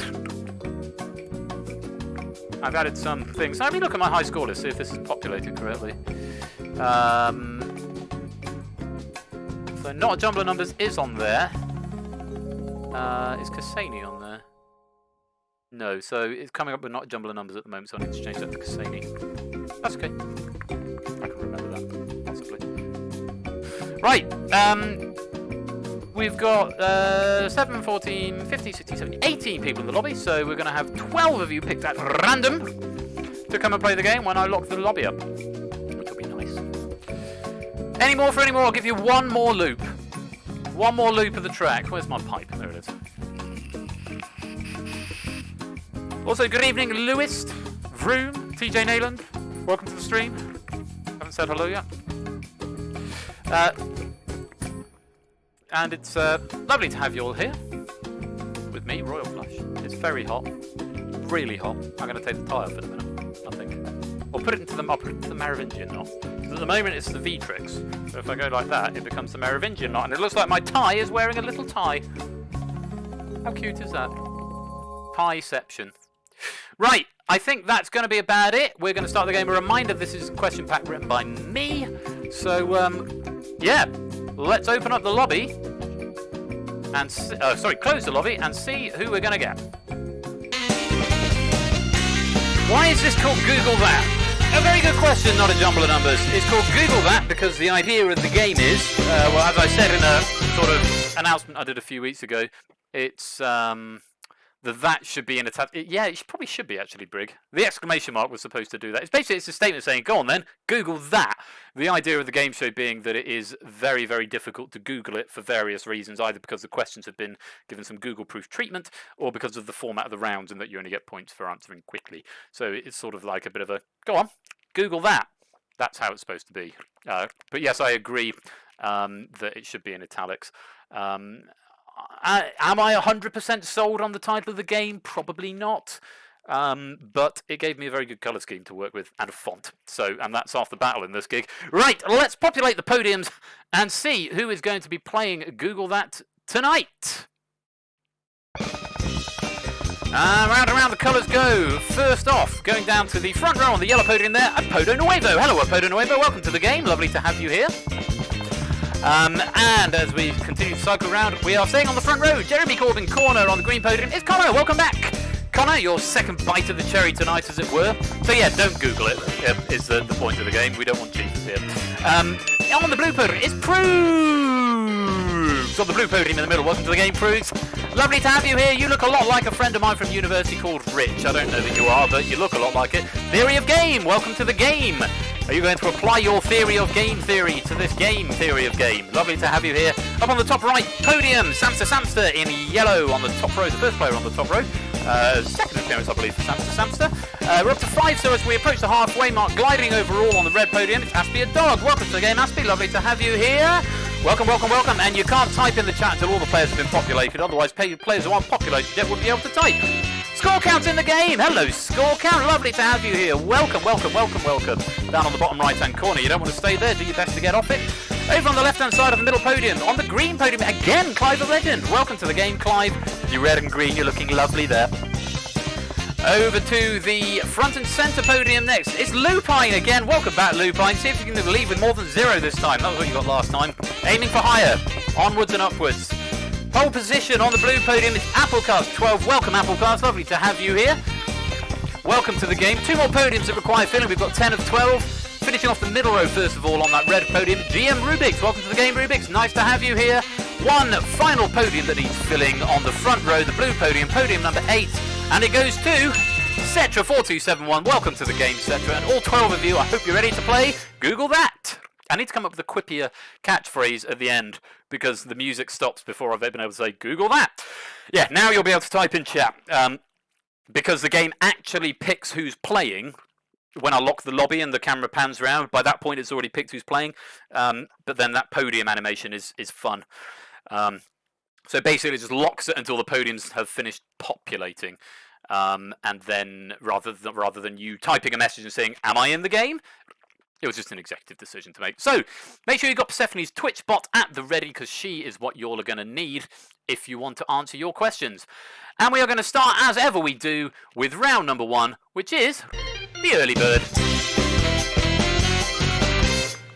So, you've got to answer the multiple choice question. The question will appear in the chat first, as well you know, with the A, B, C or D to Persephone's Twitch bot. Only the first 5 correct players will score 10, 8, 6, 4 and 2 points. No points if you're wrong or you're too slow. You know how to whisper, type /W at Persephone's Twitch, no, /W at Persephone's _Twitch _bot, followed by your message, or a much easier way, click Persephone's Twitch bot either after she asks the question or from the moderator list, and press whisper. Just a bit easier that way. But you only need to type the letter, either A, B, C or D, and only the first 5 correct answers will get it right. Let's go pre-question. Whispering all the way, all the scores are on 0. There's a lovely time of 4 seconds to read the question, 10 seconds to answer. And remember, as soon as the question is live in chat, you will be able to answer when the question is live. Keep your eye on chat, because it may appear there first before it appears on the screen if you've got latency. Good luck to all 12 of you. I hope you're ready to play Google that. We're about to play the early bird. Here comes question number 1. What colour appears opposite white on a standard solved Rubik's Cube? Red, green, yellow or blue? Need an answer, Apple? Apple! You struggling to get an answer in? Do you get an answer in, Apple? Is this a repeat from last week? Ah, hang on. Shit, yes it is. Sorry, I've loaded last week's question stack. Yeah, it came up last week. I've loaded the wrong bloody question stack because I'm a fool. Okay, easy way around this. I'm just going to put all of you all on the priority list, because I don't like the whole thing where it... take a screenshot of that. I don't like picking people and then randomly unpicking people. So, oh, there's paint window. You don't want to see that. Let me paste that over there so I can see who is on the priority list. Come back into the lobby. Fool! Fool is what I am.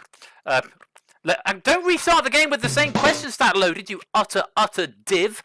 What do we want? August 8th B is what we want. August 8th B. Thank you for catching that, Egg. Yeah, repeat questions don't generally come up, because I tend to bespoke everything, but it would help if I loaded the right question stack. So what I'll do, I'll just put all of you all, it might mean you in a different position on the podium, yes. Fool! Fool! Well, actually, if I continued running it, it would have broke the game halfway through, because of course all the formatting's different. That wasn't the room code, no.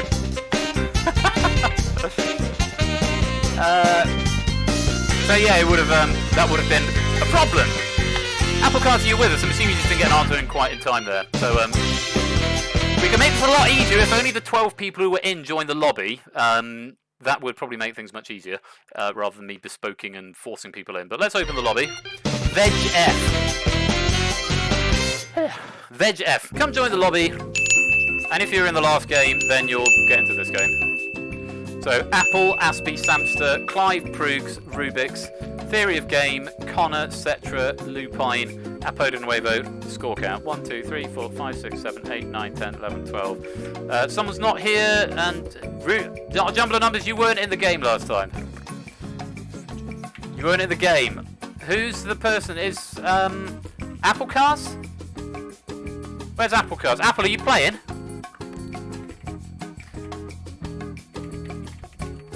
Are you playing Apple Cars?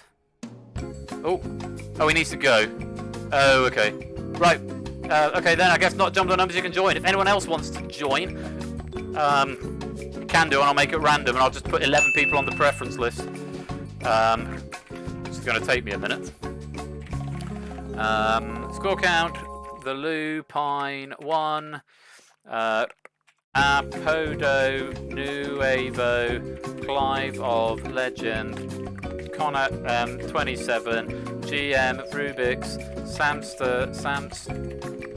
Amster, Cetra 4271. Theory of game proves and Aspie a dog. Anyone else wants to join? There will be one extra slot available if you would like it, that will randomly be assigned from whoever joins the lobby at the end. So not Jumbler numbers, room 544, 8 Minky, Party and me. It'll be one of y'all. Right. We'll wait for this to finish looping, and then I'll press the magic button. Okie dokie. There we go. I'll close that paint thing down now. Right, do you want to go through the podium population? I suppose we're better at it, haven't we? We've got a new player in. Right, let's populate the podiums. Here we go. Third time tonight, but only the second game. Now we've got the right bloody question stack in. Front and centre. Hey, Clive, you got the right colour this time. Nice. And next, yellow podium on the front row. Theory of game. Not a new player yet. What colour will Proofs get? We'll find out. Well, you might not get anything at all if my code doesn't work. I think it does. Well, we're going across the front row. Here's Aspie a dog on the green podium, on the far right there. Are we going to get a full front row? No, we're not. Gliding overall. It's a lupine one. You've gone from the front centre to the back centre lupine. Welcome to the game. 4 of you in. That's a third of the podium's done. You can tell my energy levels are going down. Jeremy Corbyn corner. It's Samster Samster. Only one more to go on the front row as we reach the halfway point. 5 people in the game. Here comes person number 6. First one on the middle row on the blue podium there. Connor going with your background nicely. The green of Limerick, indeed, Aspie. Over on the yellow podium on the right hand side. Cetra 4271. Welcome to the game, Cetra. Again, welcome, re-welcome, I suppose. Second welcome. Over on the left-hand side on the green podium, GM Rubik's back in and kicking. Although there won't be a Rubik's Cube, well, there might be a Rubik's Cube question, but it won't be the same Rubik's Cube question as last time. Pole position, 8 Minky, new player. 8 Minky, welcome to the game. You take an Apple Car's spot there. Welcome, welcome. Taking the final place on the front row is a Podo Nuevo on the blue podium right there. 2 more that need filling, a red and a yellow on the centre, and at the back, the centre red podium is going to go to Proves. There you go, Proves. It's a nice red one. And finally, the back podium, the back yellow podium, podium number 2 is filled by Score Count. Welcome to the game. I hope you're ready to play Google That. There we go. So that's the same players as last time, minus Apple Cars plus Ape Minky. Sorry we had to go through that again. Radio 3's Beat Beethoven, which challenged runners to run 5k for sport relief in the time it takes to play Beethoven's 5th Symphony. I would not be doing it. I could drive 5k in that time, probably. I couldn't run it. I don't believe in running. I don't believe it exists. Right, welcome to the game. The rules haven't changed from when I explained them last time. The only difference is the question stack is, yes, tonight's questions. So these are questions written by me for this week. Take 2, action. This is what happens when you do it live. Let's begin the round. It's the early bird.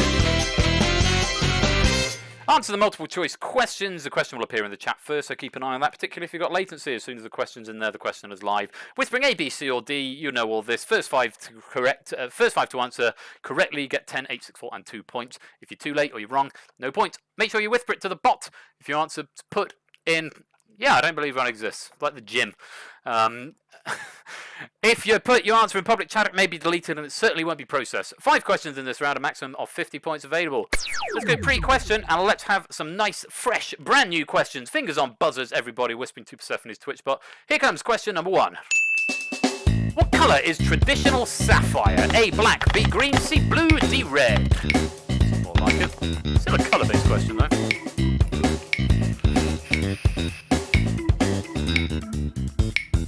Yeah, that's a new question. What's happening over there? Oh yeah, bot Rubik's. Do you need me to say it again? Whisper to Persephone's Twitch bot. You type it in public chat, you spoil it, and your answer won't be processed. GM Rubik's and Prug's getting that one wrong. Let's reveal the correct. Everyone else getting it right. Let's see who got points. It was Blue who was fastest. Podo Nuevo getting in fastest with C. Clive a Legend for 8. Connor getting 6. 8 Minky getting 4. And Score Count getting 2. Lupine, Cetra, Samster, Theory of Game, and Aspie a dog. Right answer, but not quick enough, I'm afraid. A little bit quicker next time. Let's reset the podiums. And here comes question number 2. Which of these films was not scored by Hans Zimmer? Rain Man, The Lion King, 12 Years a Slave, The Avengers. 3 of those were scored by Hans Zimmer, 1 of them was not.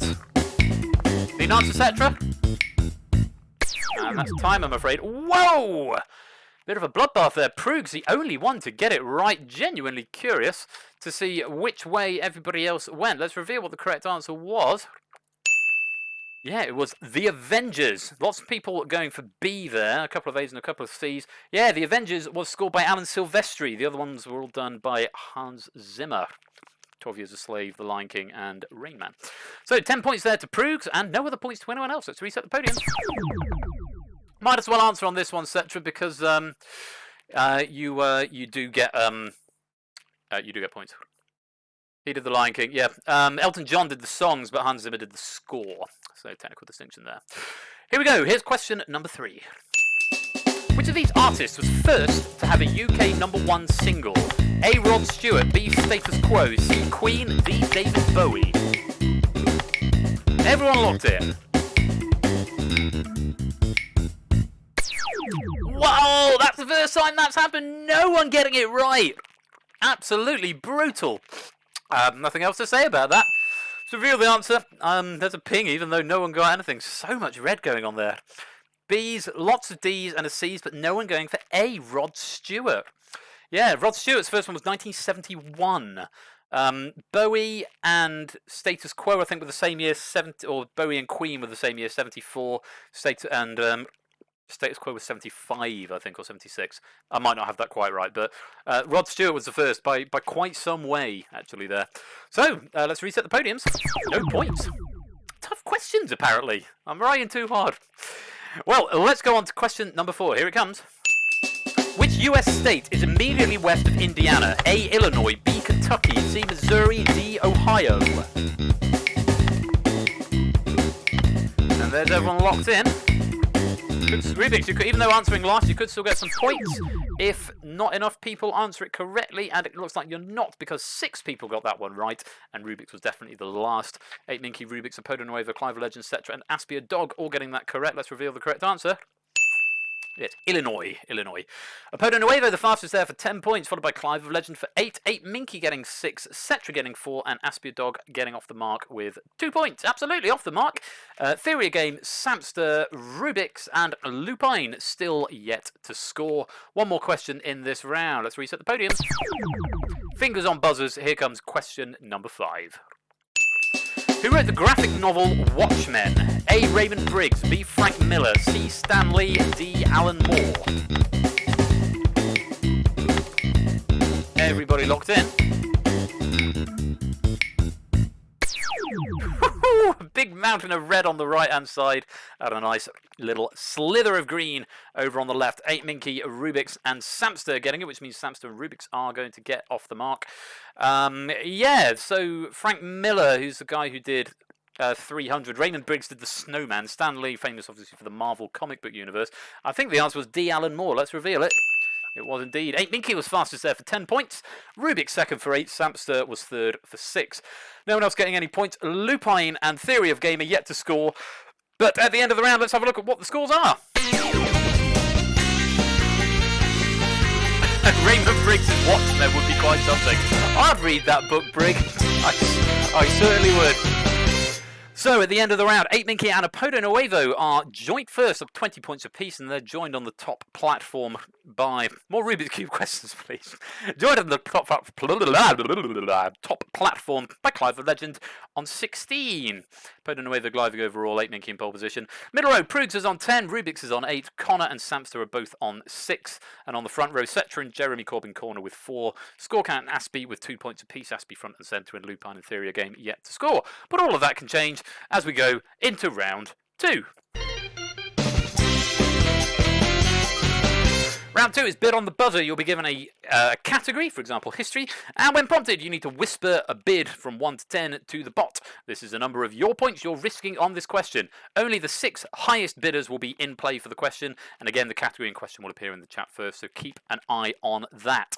If you're in play, whisper your answer to the bot. If you answer first and correctly, you get 10 points. If you're wrong, or no one answers and no one who's in play answers, then you lose the points that are risked. However, if you buzz and you get it wrong, the players who weren't in play get a bonus 5 points. So you've got to toss up the argument between is it worth buzzing if you don't know to have a guess to stop other people from buzzing in to guess. Bear in mind if you get it wrong, bonus points are given. Is someone else going to buzz? A lot of strategy involved in this game. Bid on the buzzer. So you get a bid before every question and only the 6 highest will be eligible. So if you think you're going to be confident, you might want to bid a little bit higher.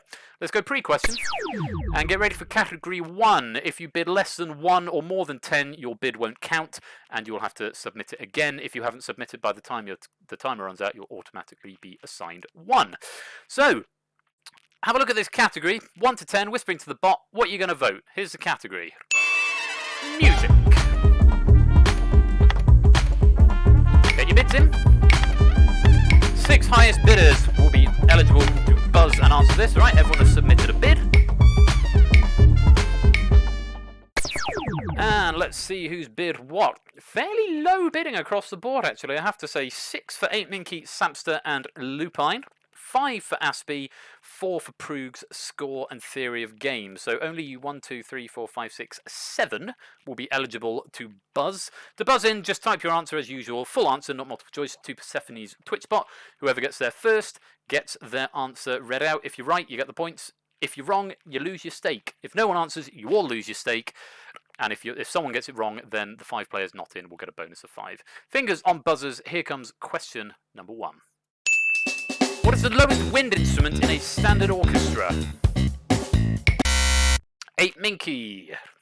First to buzz.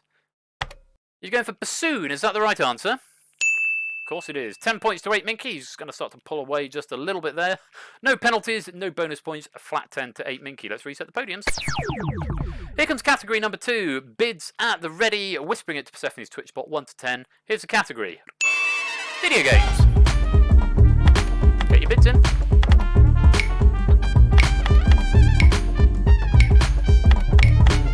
If you don't bid, you'll automatically be bid 1, which means you probably won't get a chance to answer the question. Indeed, Rubik's not getting a chance there. Wow, high bids here. There's a bid of 6 from 8Minky that isn't quite making it. Connor, Lupine, Theory of Games, Score Count, all bidding 10. Clive going for 8. Apodonuevo and Samster each bidding 7. 1, 2, 3, 4, 5, 6. Again, 7 people in play. Concentrate, Rubik's. Constant vigilance. Right, let's have a look at the question. See what you think of this. First to buzz. We'll get to see their answer. Here's question 2. Ezio Auditore is a character from which video game series? Apodonuevo is there. He's saying Assassin's Creed. Is that the right answer? Of course it is. Closing down that gap on 8Minky, taking yourself up to 30, tying up with 8Minky. Assassin's Creed, yes, I believe Assassin's Creed 2 was the first game he was in there. Yeah, whisper it, Rubik's. Your lead, I know, not like this. Let's reset the podium. Got to get some points. I dropped an S from your answer. That's fine. It would have still counted, Lupine. I could have overridden it. Right, have a look at this category. What do you think of this? Food and drink. Get your bids in. You can share. Of course you can share. Of course, still at the early stage of the game. 50 points available in this round. Some of those lower scoring players could amount a comeback here. Again, 7 people in. A fairly middling round of bidding there. Clive bidding the highest with 9. 8Minky bidding 8. Lupine and Rubik's each bidding 7. Apodonuevo, Samster and Score Count each bidding 6. So you 7 are eligible for this question on food and drink. 10 points if you get it right. Here comes question number 3. How's dried plum better known? Samster, absolutely rapid fire there. He's saying to me prune. Is prune the right answer? Absolutely right. 16, tying you up with Clive of Legend there. It's going to push you a little bit further along the podium. And closing down the gap and denying points to the 2 leaders at the moment. Prune is the right answer. Reset the podiums. Here comes category number 4. Get your bids ready. Here's the category. Animals.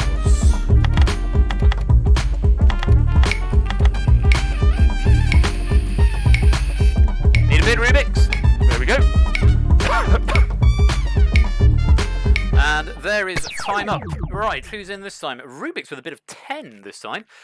Clive and Lupine each with a bit of 9. 8 Minky with a bit of 7. And Pruse and Samster each with a bit of 6. The standard 6 people in play for this question. Let's have a look at the question and see what you think. It's worth 10 points. It's on animals. Here's question 4. The Latin word cygnus is commonly used to describe which animal? 8 Minky's there again.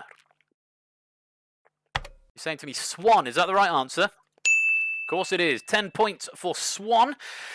And we've not had any loss of points, and we've not had any bonus points being given away in this round yet. But all that could change. There is one more question. Let's reset the podiums. And let's have a look at category number 5. Bids ready? Here's the category. Geography. Here come the bids. Everyone's bid is in. That's what we like to see. And let's see who's bid what. Oh, okay, a bit of a spread across the front this time. Aspie bidding a full 10 there. Rubik's bidding 9. Cetra bidding 7, and then 6 each from Prugs, Lupine, and Theory of Game. Standard 6 players in. Yeah, 3 people bidding 5, but not quite enough. So not quite confident enough to face this geography question. Let's see what you guys make of it. Here is question number 5. How many countries share a border with Austria? Rubik's is going to have a go. None. You're saying to me none. Is that the correct answer? It's not, I'm afraid. The answer is 8. Yeah, I think you read that as Australia, perhaps. Easy mistake to make. No, it's 8. Yeah, I thought you might have. Although I'm glad the spell checker worked and didn't give you that correct by mistake. Germany, France, Switzerland, Italy, and I've forgotten. I knew all of these earlier. Theory of Game almost buzzed with 7. Unfortunately, Rubik, so that is the wrong answer, which means you're going to lose your bid of 9. It's going to take you on to negative points. First time we've seen that in this game. And you're going to give 5 points to everyone else. Or everyone else who wasn't eligible. So 8 Minky, Apoda Nueva, Clive Legend, Connor, Samster, and Score Count. You get some free points. It's nice, isn't it? Rubik's currently on -1. Never had a negative score before, so that's an achievement in itself, I guess, Rubik's. Let's reset the podiums and see the scores at the end of the round. Oh, here come the memes. Yes, you can. You absolutely still can win.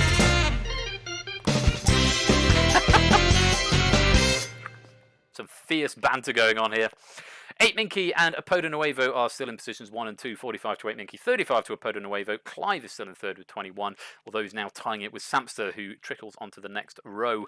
Connor with 11, Prugs with 10, Score Count with 7, and then the front row, Cetra on 4, Aspie on 2, Lupine and Theory Game yet to score, and GM Rubik's, a first for this game, sitting there on -1. All of that can change, though, don't worry. Let's go on to round 3.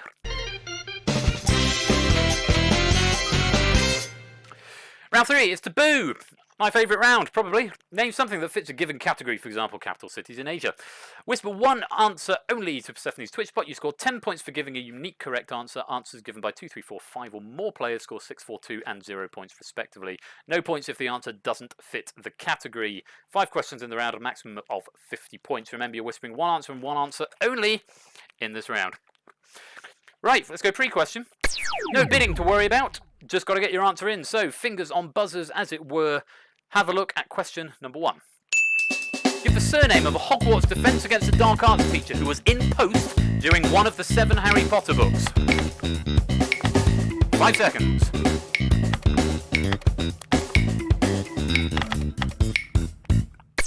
Connor and Rubik's just running out of time there.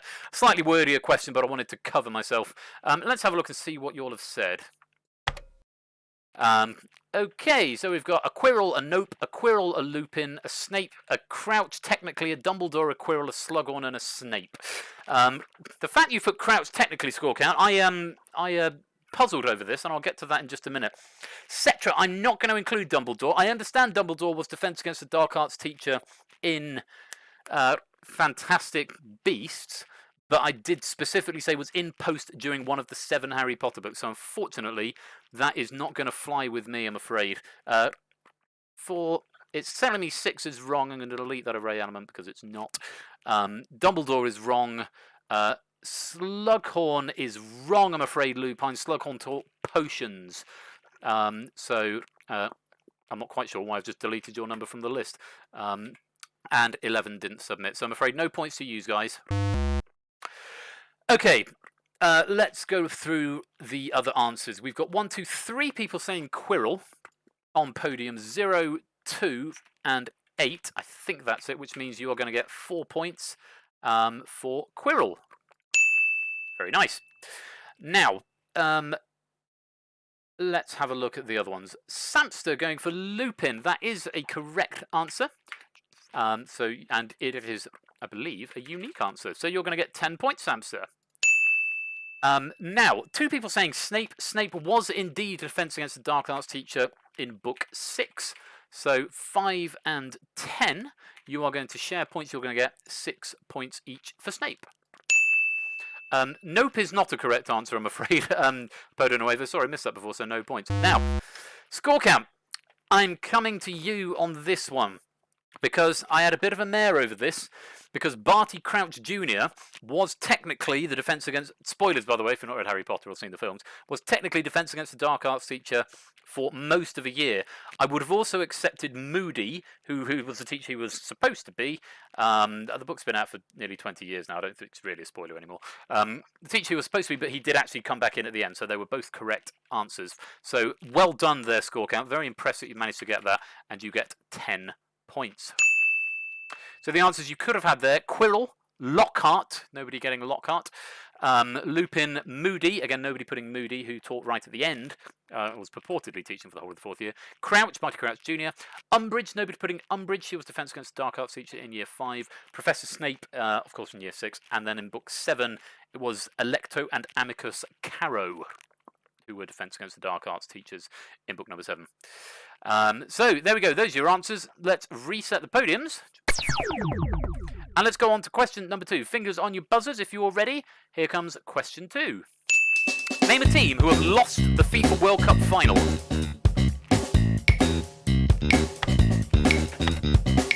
it's a bit more straightforward. Need an answer? Lupine? There we go. Everyone got an answer in. Okay, so I'm going to have to go through 12 answers. Let's have a look and see what you said.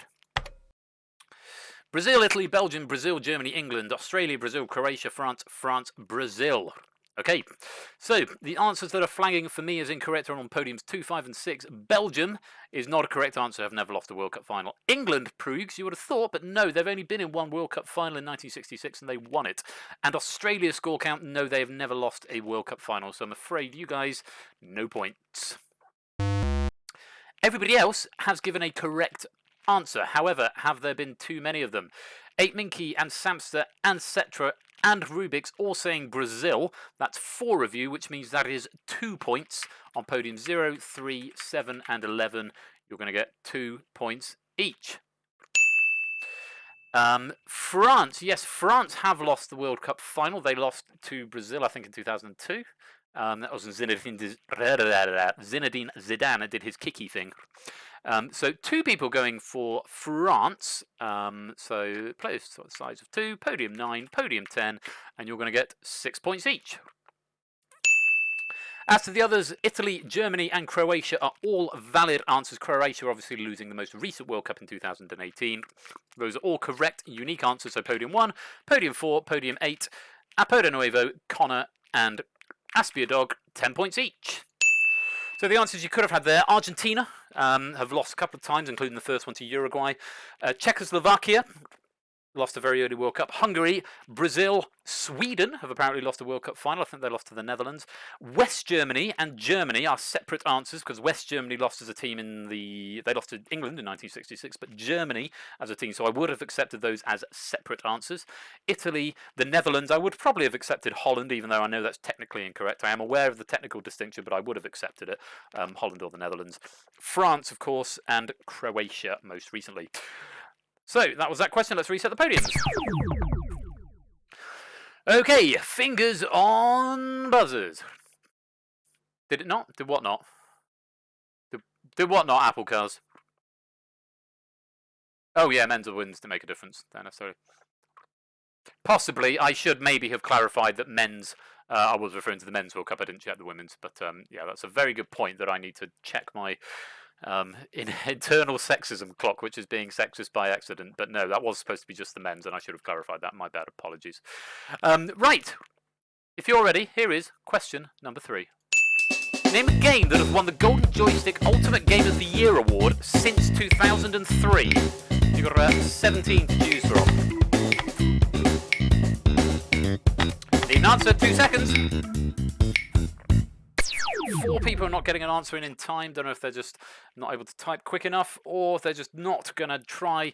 But a few people did give an answer there. Let's have a look and see what you said.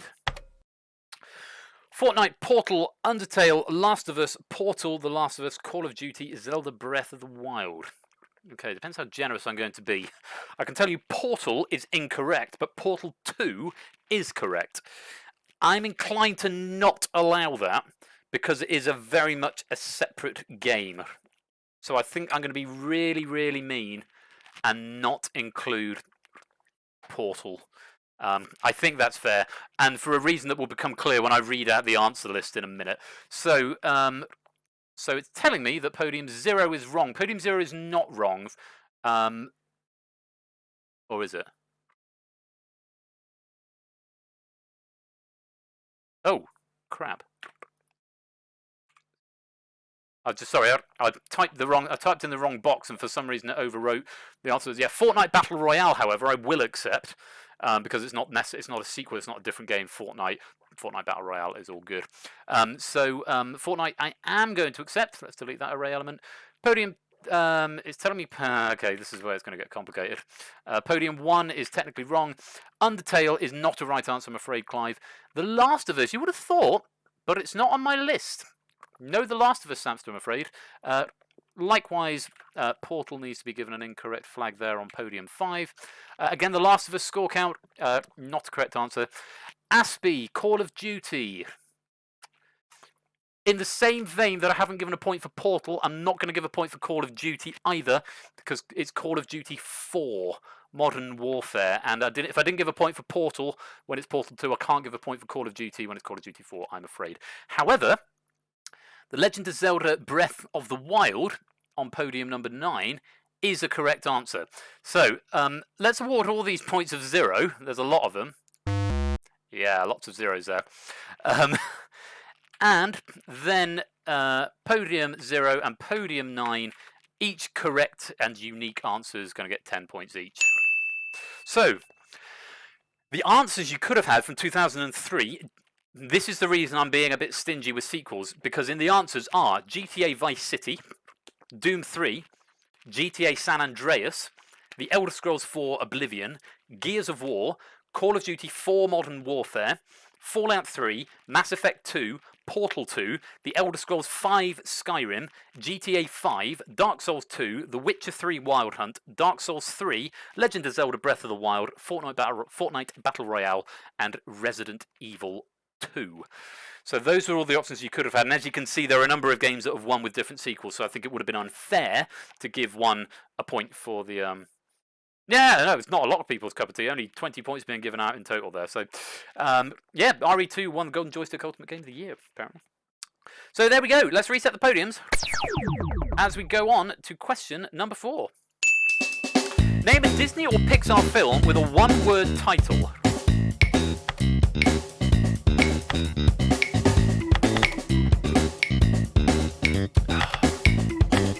Two more podiums. Score, Connor. Connor just out of time. Score just getting an answer in time. And you've got a choice of 24 answers here. So let's reveal first of all and see what you have said. Brave, Wally, Bandy, Mulan, Up, Mulan, Ratatouille, Brave, and Brave. So, nobody, apart from Connor, who didn't get an answer in time, was incorrect. Those are all valid answers. Let's go through, and I'm just going to take my time about it to make sure I've got everyone covered. So Brave, 3 people, I think, putting Brave on podium 0, on podium 10, and podium 11. 3 people putting it. So 8 Minky, Theory of Game, and GM Rubik's, you're going to get 4 points. Now, Up. 3 people putting Up as well on podium 5, 6, and 7, Proogs, Score Count, and Cetric, you're also going to get 4 points. Just double checking. There we go. 2 people going for Mulan, or Mulan. So podium 3, podium 8. That's going to be 6 points each to Aspie and Samster. Very nice. And finally, Wally, Bambi, and Ratatouille are all correct, unique answers. So podium 1, podium 2, and podium 9. Podium Nuevo, Clive the Legend, and the Lupine one are each going to get 10 points. Nicely done. That was a bit quicker, wasn't it? So answers you could have had there, going in alphabetical order: Aladdin, Bambi, Bolt, Brave, Cinderella, Cars, Coco, which I've not heard of, Dumbo, Dinosaur, Fantasia, Frozen, Hercules, Mulan, Moana, another one I've not heard of, Onward, Pinocchio, Pocahontas, Ratatouille, Tarzan, Tangled, Up, Wall-E, Zootopia, or Zootropolis. Different release title in the UK and the US, but would have been counted as the same answer. So those are the options you could have had for that question. Let's reset the podiums. And we've got one more question in this round. Question number 5. Fingers on buzzers. Here it comes. Name the capital city of a South American country. Relatively straightforward on this.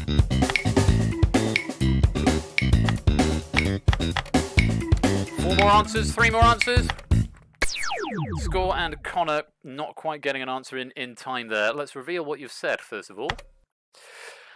Paramaribo, Montevideo, Rio de Janeiro, Santiago, Buenos Aires, Lima, Lagos, and Montevideo. So the answers being flagged to me, the podiums being flagged to me as automatically incorrect are 2, 4, 5, 6, and 10.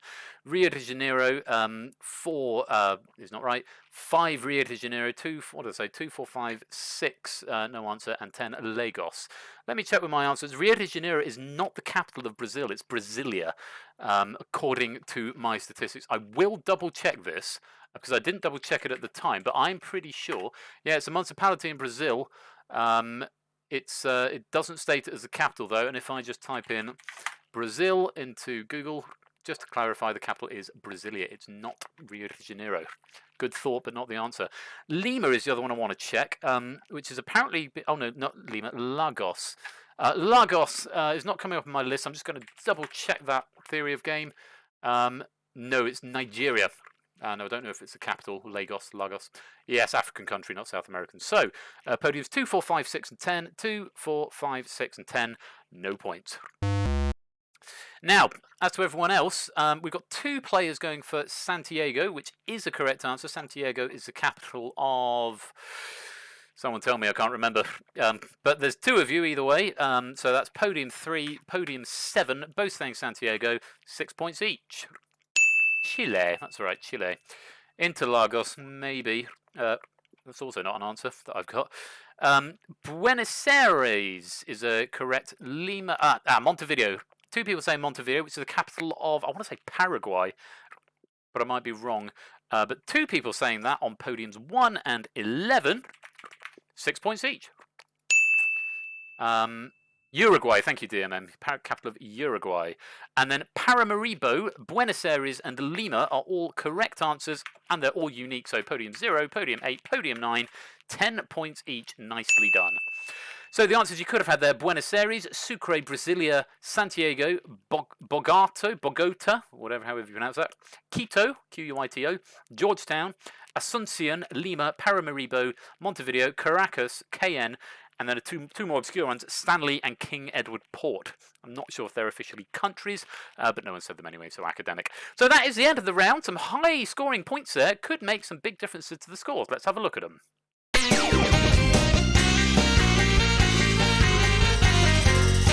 Bogota. It's the Falklands or the Victoria. It's one of the islandy places.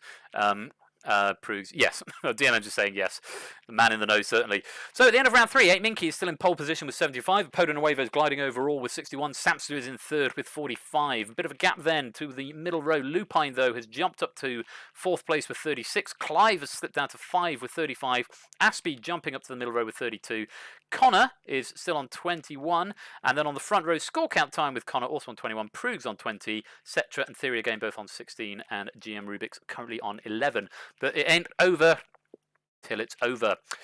Next round, it was a bit of a bloodbath last time, so hopefully you'll learn from the experience. It's the blind auction. So, again, how many questions from 1 to 10 can you answer on the given categories? When prompted, whisper a bid 1 to 10 to the bot. 10 increasingly difficult questions worth 1, 3, 5, 7, and 9, etc. points are asked.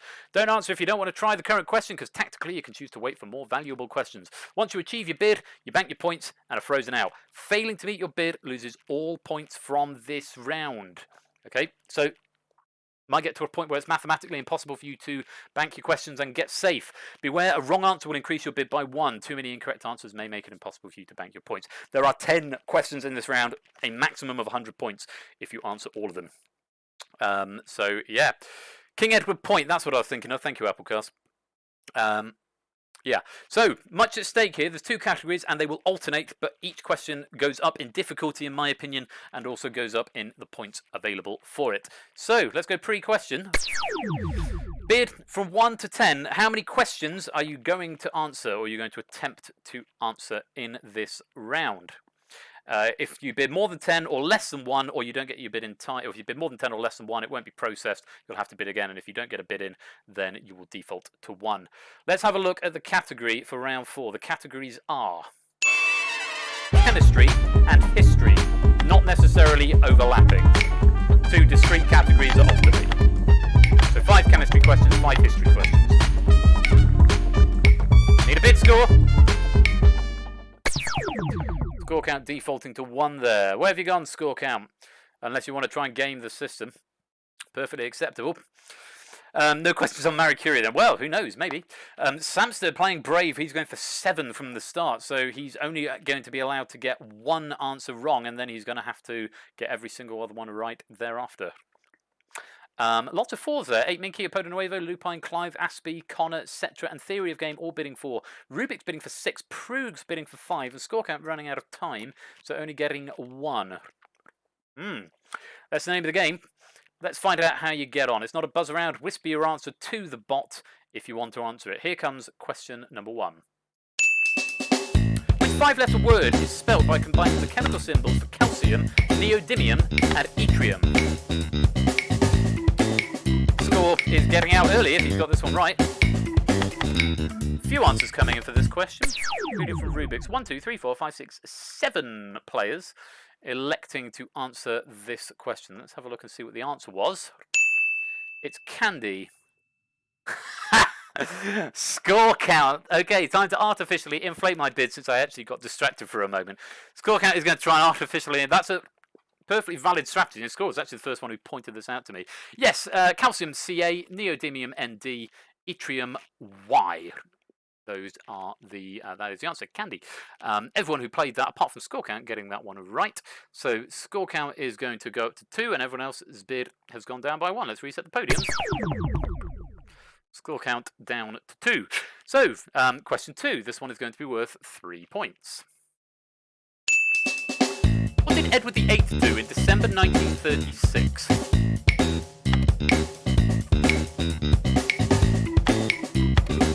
Few answers coming in. 6 people attempting this question. 3 on the front row, score count, Prugs and Rubik's, and 3 further up, Samster, Aspie Dog, and Connor.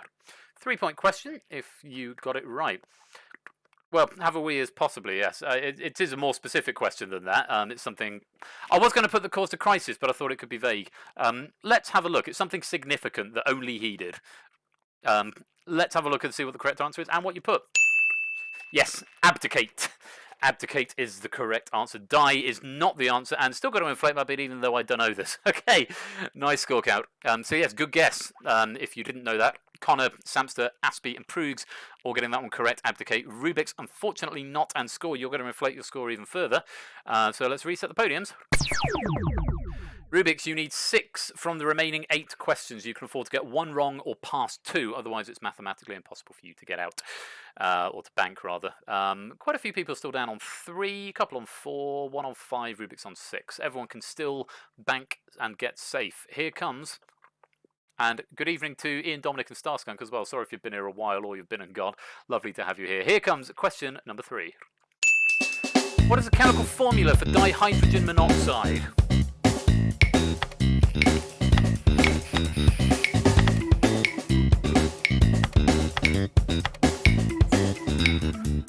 Maybe don't have to play if you don't want to. Quite a few people going for this. 9 out of 12 attempting this question. Aspie, Samster and Prugs choosing to sit this one out. Is it just water, Rubik's? Well, let's have a look and see what the answer is. Yes, it is. Dihydrogen monoxide is the technical chemical name for what we know as water, and the chemical formula therein is H2O. Absolutely, that's simple. So, yeah, so you can start a petition trying to get anti-vaxxers to ban dihydrogen monoxide. Penn and Teller did it, I think. They said, dihydrogen monoxide, we need it banned because it causes severe burns in its gaseous state, and if consumed, it can kill people. It's dangerous, yeah, so we need to ban it. And you take it to, like, anti-vaxxers. I say that rather than making a political point at this point. I could make a political point, but saying it about anti-vaxxers, if you are an anti-vaxxer, I suggest you get some education, because I have no time for anti-vaxxers. There we go. I'm making it personal and political now. So if everyone watching my stream just plummets now, hopefully not. But leading cause of people drowning, absolutely, Rubik's. Yeah, I'm going to preach it. Sorry, I don't know what came over me for a minute there. It's my stream, I'll say what I like. Yes, H2O, so everyone who played that getting that one right. Let's reset the podiums. They should get shot. Very nice, 8 Minky. Okay, get ready. Everyone is still viable in this round. Here comes question number 4. Little bit of politics. In which century did the event led by Wat Tyler take place?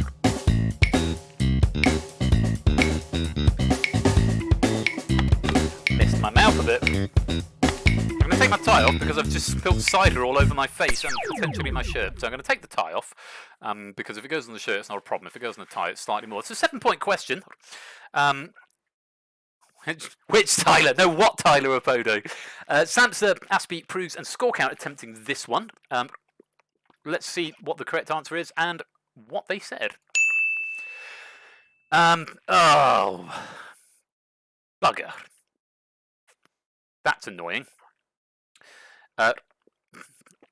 Yeah, so it was the 14th century. I can't actually see what Samster's put up there. It'd be ironic if Samster, focus on podium. 14th, you have got it right, so that's weird. The one who got it right got flagged as wrong, so I'm going to condone that because that is correct. Prugs and Score. The event we're talking about is the Peasants' Revolt. Incidentally, what I'm going to suggest, and take this as you like, because that's a question you would have got wrong. At some point, you need to bring your bid back up, or leave a question out that you would have otherwise known. I'm gonna employ fierce good sportsmanship from you two here. So either now, because if you throw a question, then no, throwing a question is probably a good. Throw a question that you don't know the answer to. That's my best strategy, unless you're going to get out on the next question. Yeah, it's the spell check. I'm gonna have to tighten up the spell check here, because Prugs and either that or I need to just put words. Do what you're going to do anyway. Throw a question that you don't know the answer to is my recommendation to you, so that you artificially bump your score up, and then you've got a free question from that one. Or throw a question you do know. Oh, I don't know. Play fair. I'm not going to enforce it because it's my bad, and it's not fair to enforce a rule like this, but you accidentally got it right, so you now need to accidentally get it wrong to counteract that, I think. We're only at question 5, so... yeah, non-exact matches. My problem with non-exact matches is that it might take entirely too long to go through and check. 3 rights make a left. If I just tighten it so it's like 0.8 maybe in this. I mean, an easier way of getting around it would just be to type 14th in words, maybe. I don't know. I'll give it some thought over the next week. But for now, I'll let your conscience decide how you're going to play this score count and proofs. Let's reset the podiums. And get ready, because here comes question number 5. What name is given to variants of chemical elements that differ in neutron number? Either this is the halfway stage.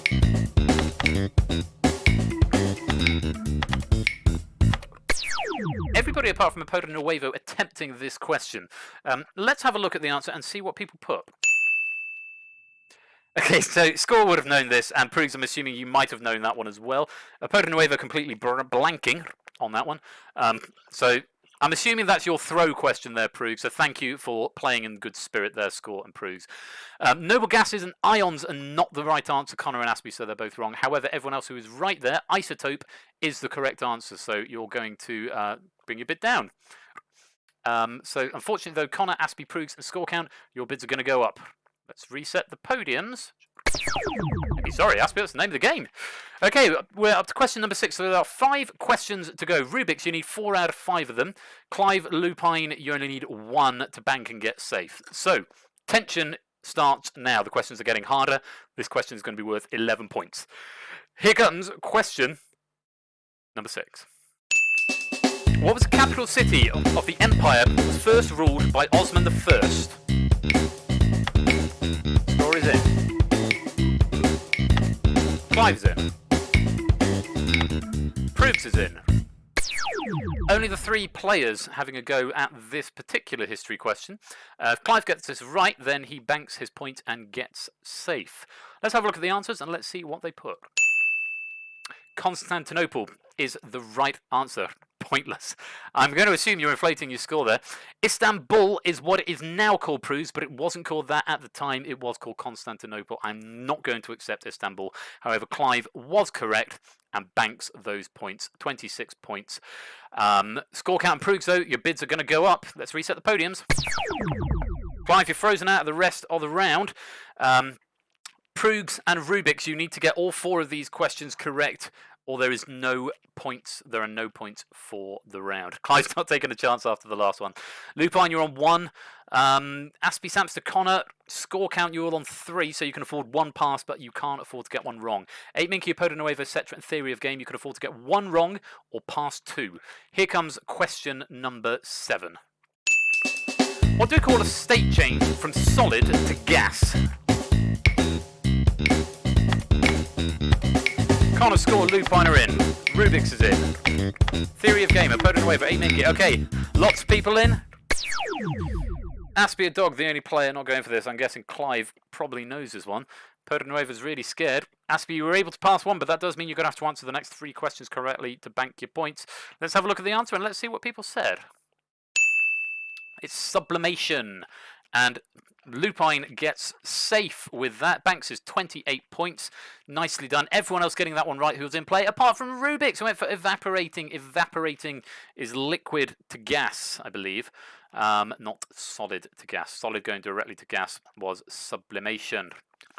Sublimination. Sublimination or sublimation. I'm accepting either way. Nicely done. So Rubik's, it is now... You got saved by the spell checker. Well, no, that's what the spell checker is supposed to be. I probably would have accepted that either way, Lupine. But note to self, tighten up the spell checker. Rubik's, it's now mathematically impossible for you to escape this round. Let's reset the podiums. There are 3 questions left, and you need 5 of them, Rubik's. Aspie and Prugs, you've got to get all 3 of these correct in order to bank and get safe. 8 Minky, Apoda Nuevo, etc. and Theory of Game, you need 1. Score count, Samster, Connor, you need 2. You can afford 1 pass.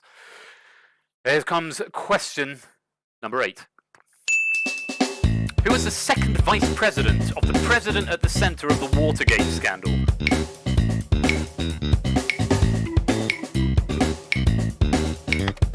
Rubik's is in. Prugs is in. Which means Aspie, a dog, it is now mathematically impossible for you to escape. Prugs, let's have a look. Rubik's is academic, but let's have a look at what the answer is and what you said. The answer was Ford, Gerald Ford. Nixon was the president in question, Rubik's. Johnson was not the answer. The answer's 2 vice presidents. You had Gerald Ford, and before that was Spirity Agnew. But the second one was Gerald Ford. So, Prugs and Rubik's and Aspie, it is now mathematically impossible for you to escape. Let's reset the podiums. As we go into question number 9. Lupine and Clive are the only 2 who are safe and banked with points. Samster and Connor and Score, you've got to get both of these correct in order to get safe. 8 Minky, Apoda Nuevo, etc. and Theory of Game. You only need 1 of them, and you can afford 1 pass. Here comes question number 9. The element with the chemical symbol SB used to be called what? 17-pointer. Samster's having a go. Cetra's having a go. Minky's having a go. 3 people. So, as I'm sure you all know, SB is antimony is, I believe, the element with the chemical symbol SB. However, it used to be called something else. Let's reveal the correct answer. Yes, stibnum was the answer. Stibnum or stibnium or stibum. There are 2 different names. That is a valid answer there. Samster getting that correct. Antimony is what it is called now. It used to be called stibnum. That's why it's an SB.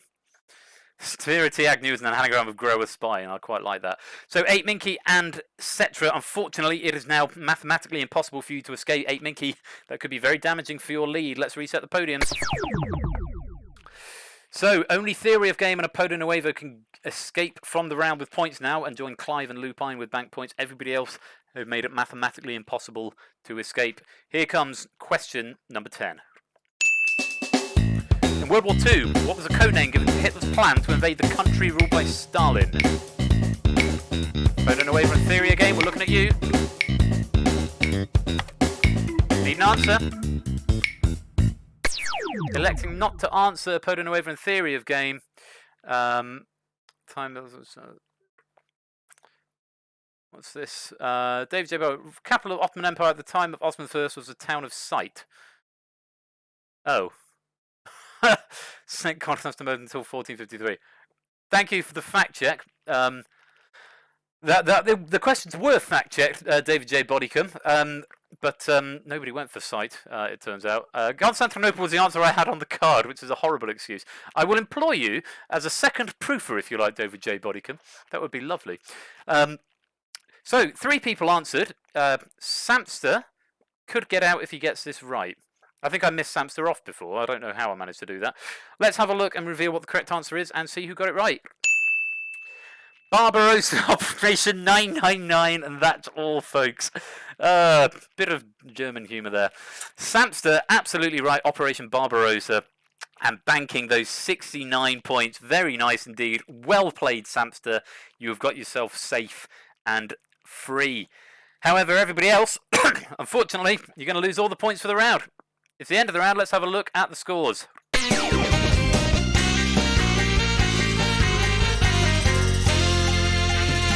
How it has sort of plays. Looks like it, Clive.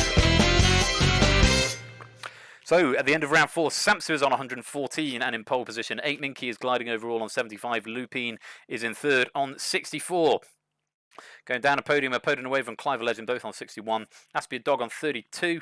Connor on 21. Score on 21. Proogs on 20. Set for Theory again, both on 16. Rubik's on 11. So, remember, your high score will count towards your chance of appearing in the final. So you might not want to play all or nothing. Depends how brave you're feeling. Samster, you might want to play it safe. You might not. Middling people like Clive. I mean, Clive, your current high score, just FYI, is 64. So you'd only need to gamble 4 and get it right in order to supersede. Well, 10 would be the minimum. Anyone else looking for a high score check? Lupine 1, you know your score is 0. Samster didn't play in the last game. Connor, your high score is 11. So if you get this wrong and bid 10, you're going to match your score, Connor. Prug, Cetra, I think everyone else is playing for the first time here, so grand. Right then, let's begin the round. Big finish. So, yes, your personal best is going to be the thing that's going to be counted, so think carefully about how many points you're going to bid. For the big finish, you'll be given a category, for example, art. When prompted, whisper a bid to Persephone's Twitch bot. Bid any amount of points from 10 up to your current score. When the question appears, whisper your answer to the bot. Correct answer will win points equal to your bid. Wrong answer, lose points equal to your bid. If you bid more points than you have, or less than 10, then it won't be processed. And if you don't submit another one, or you don't submit in time, you will automatically bid 10. One question in the round, maximum of 250 points available. Let's go pre-question. 114 is the actual maximum for Samster. I'll let you do a little bit of maths, because there's no bonuses for podiums, only glory. I might do a little page in the Google That thing for high-scoring players, so JPB, obviously winning the last game. Samster is in pole position at the moment, but all of that could change in the big finish. So, if you're ready, This is a hard final question. That's the only help I'm going to get. I think it's hard anyway. But we'll see. We'll see what happens. The category for the big finish is a sporting conundrum. What are you going to bid? Minimum of 10, maximum of your high score, or your current score.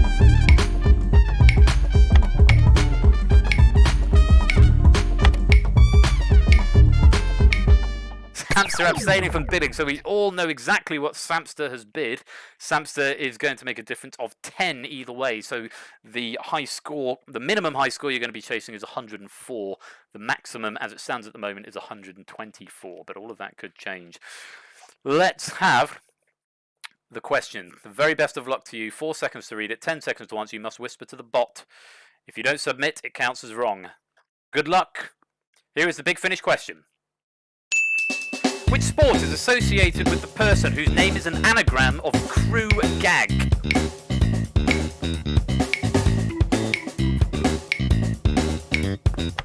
Clive's having a go. Connor's having a go. Oh! Whoa! A lot of answers coming in very, very quickly at the end there. That is a bit of a toughie of a question. But let's find out what's going to happen. First of all, did anyone get the anagram?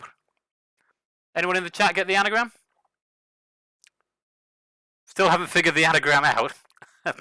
No, it's not Greg Core. Oh dear. It's such a short name, I thought people might be able to get it. The anagram is W.G. Grace, which means the answer is cricket. W.G. Grace. Samster got it. Or is he bluffing? We know he's only bid 10 anyway.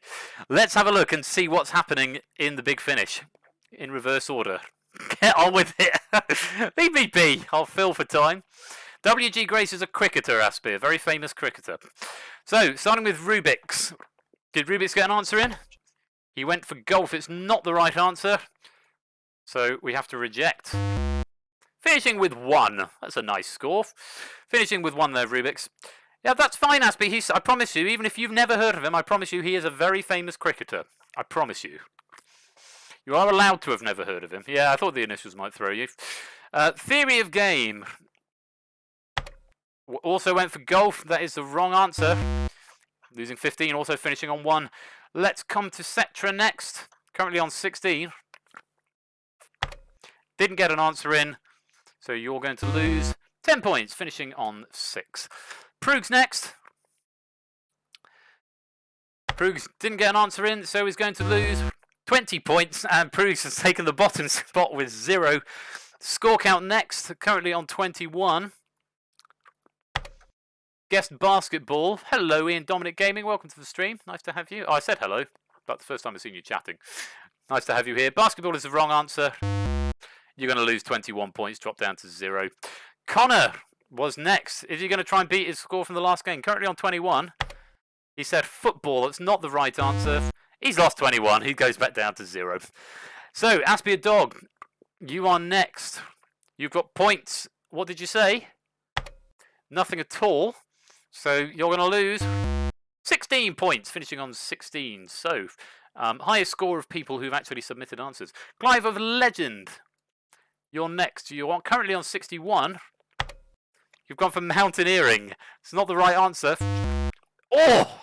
Oh, brutal. Clive losing all 61 points there, dropping right back to 0. He thought, I guess he's thinking, might as well go big or go home. He's already got 64 on the podium. You might as well try and double it. But that is rough. You do hate to see that there. Bad luck, Clive. No reason not to. Fair. Apoda Nuevo, currently on 61. He's gone for skiing. It's not the right answer. He's going to lose 40 points down to 21. Apoda Nuevo there. So we come to the back row. Samster is still in the lead. No one has overtaken him yet. And we haven't even got to him. We know Samster's only got 10 points on the line because he didn't submit a bid. We're going to focus on the lupine one next. Currently on 64. He's also gone for football. It's also the wrong answer. Going to lose 25, taking him down to 39. Currently in 3rd place.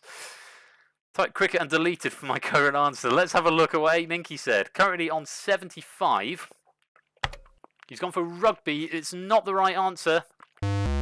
Going to lose 40 points, and he's going to drop into third place, giving second place to Lupine. So it's a foregone conclusion. We know what Samster has done. Samster has won the game, but has he won with 104 or 124? Currently 114. He didn't submit an answer, which means we reject it as soon as he loses 10 and finishes on 104. I think that question might have been too hard then. It's my opinion. I will try and come up with better ones. But hey, they're only easy if you know the answer, but it's maybe a short amount of time to do an anagram.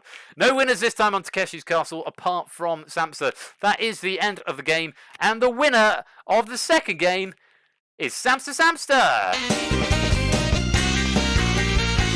Yeah, at least you'll have 2 right answers, Panda. I know, right? Well played, Samster. But yeah, stumping 12 people at the end there. And me getting called out by Mr. Bodycom on a Byzantine Empire question, which is very embarrassing. But there we go. Podium finishes 4 people on 0 at the end of that. Well, I hope you've all had fun playing Google that. Rubik's Cube questions, please. Yes, perhaps next time. Samster in first with 104, Lupine 39, 8, Minky 35, Apodonuevo 21, Aspie 16, Cetra 6, Theria Game and Rubik's on 1, and Clive Connor Score and Prugs all finishing on 0. I cannot guarantee I will never do anagrams for the Big Finish question again.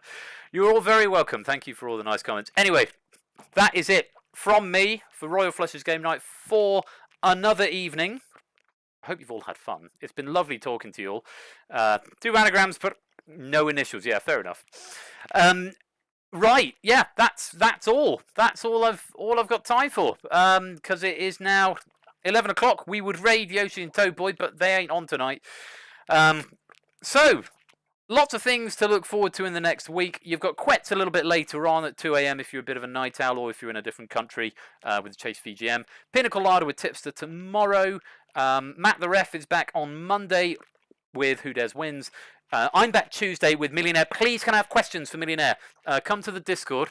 Oh, Liquid Courage. Is he streaming, Ash? Come to the Discord if you want to write me some Who Wants to Be a Millionaire questions. We need some for Tuesday.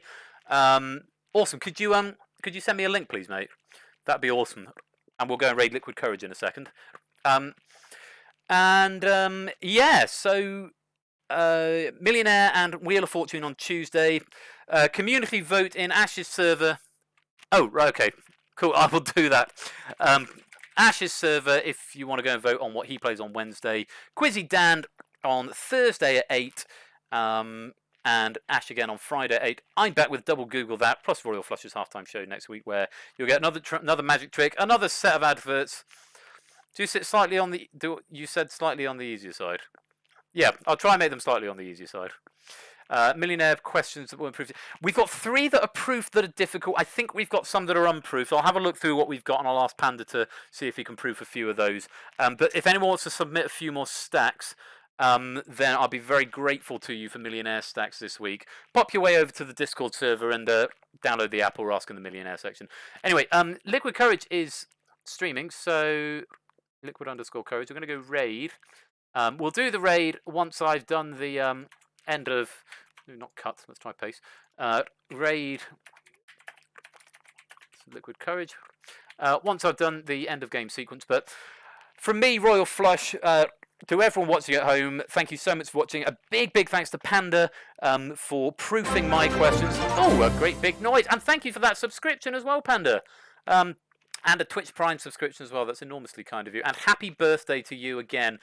Just as I'm thanking you, thank you to Panda for the questions for Game 1 and for proofing mine, his continuing proof, and for that sub. And a very happy birthday to you as well. I think he's 35 today. If you want to go and join the Discord, you can put your birthday in there as well. And we'll all say happy birthday to you when the time is right. But thank you very much for the Twitch Prime sub there, Panda. I'm hugely grateful. That's the end of the game. I will see you on Tuesday, if not before. Stay safe for the rest of the weekend. Put some Factor 30 on because it's bloody hot out. Until next time, you've been playing Google That. I've been Royal Flush. It's been an absolute blast. Peace out, stay safe, and good night.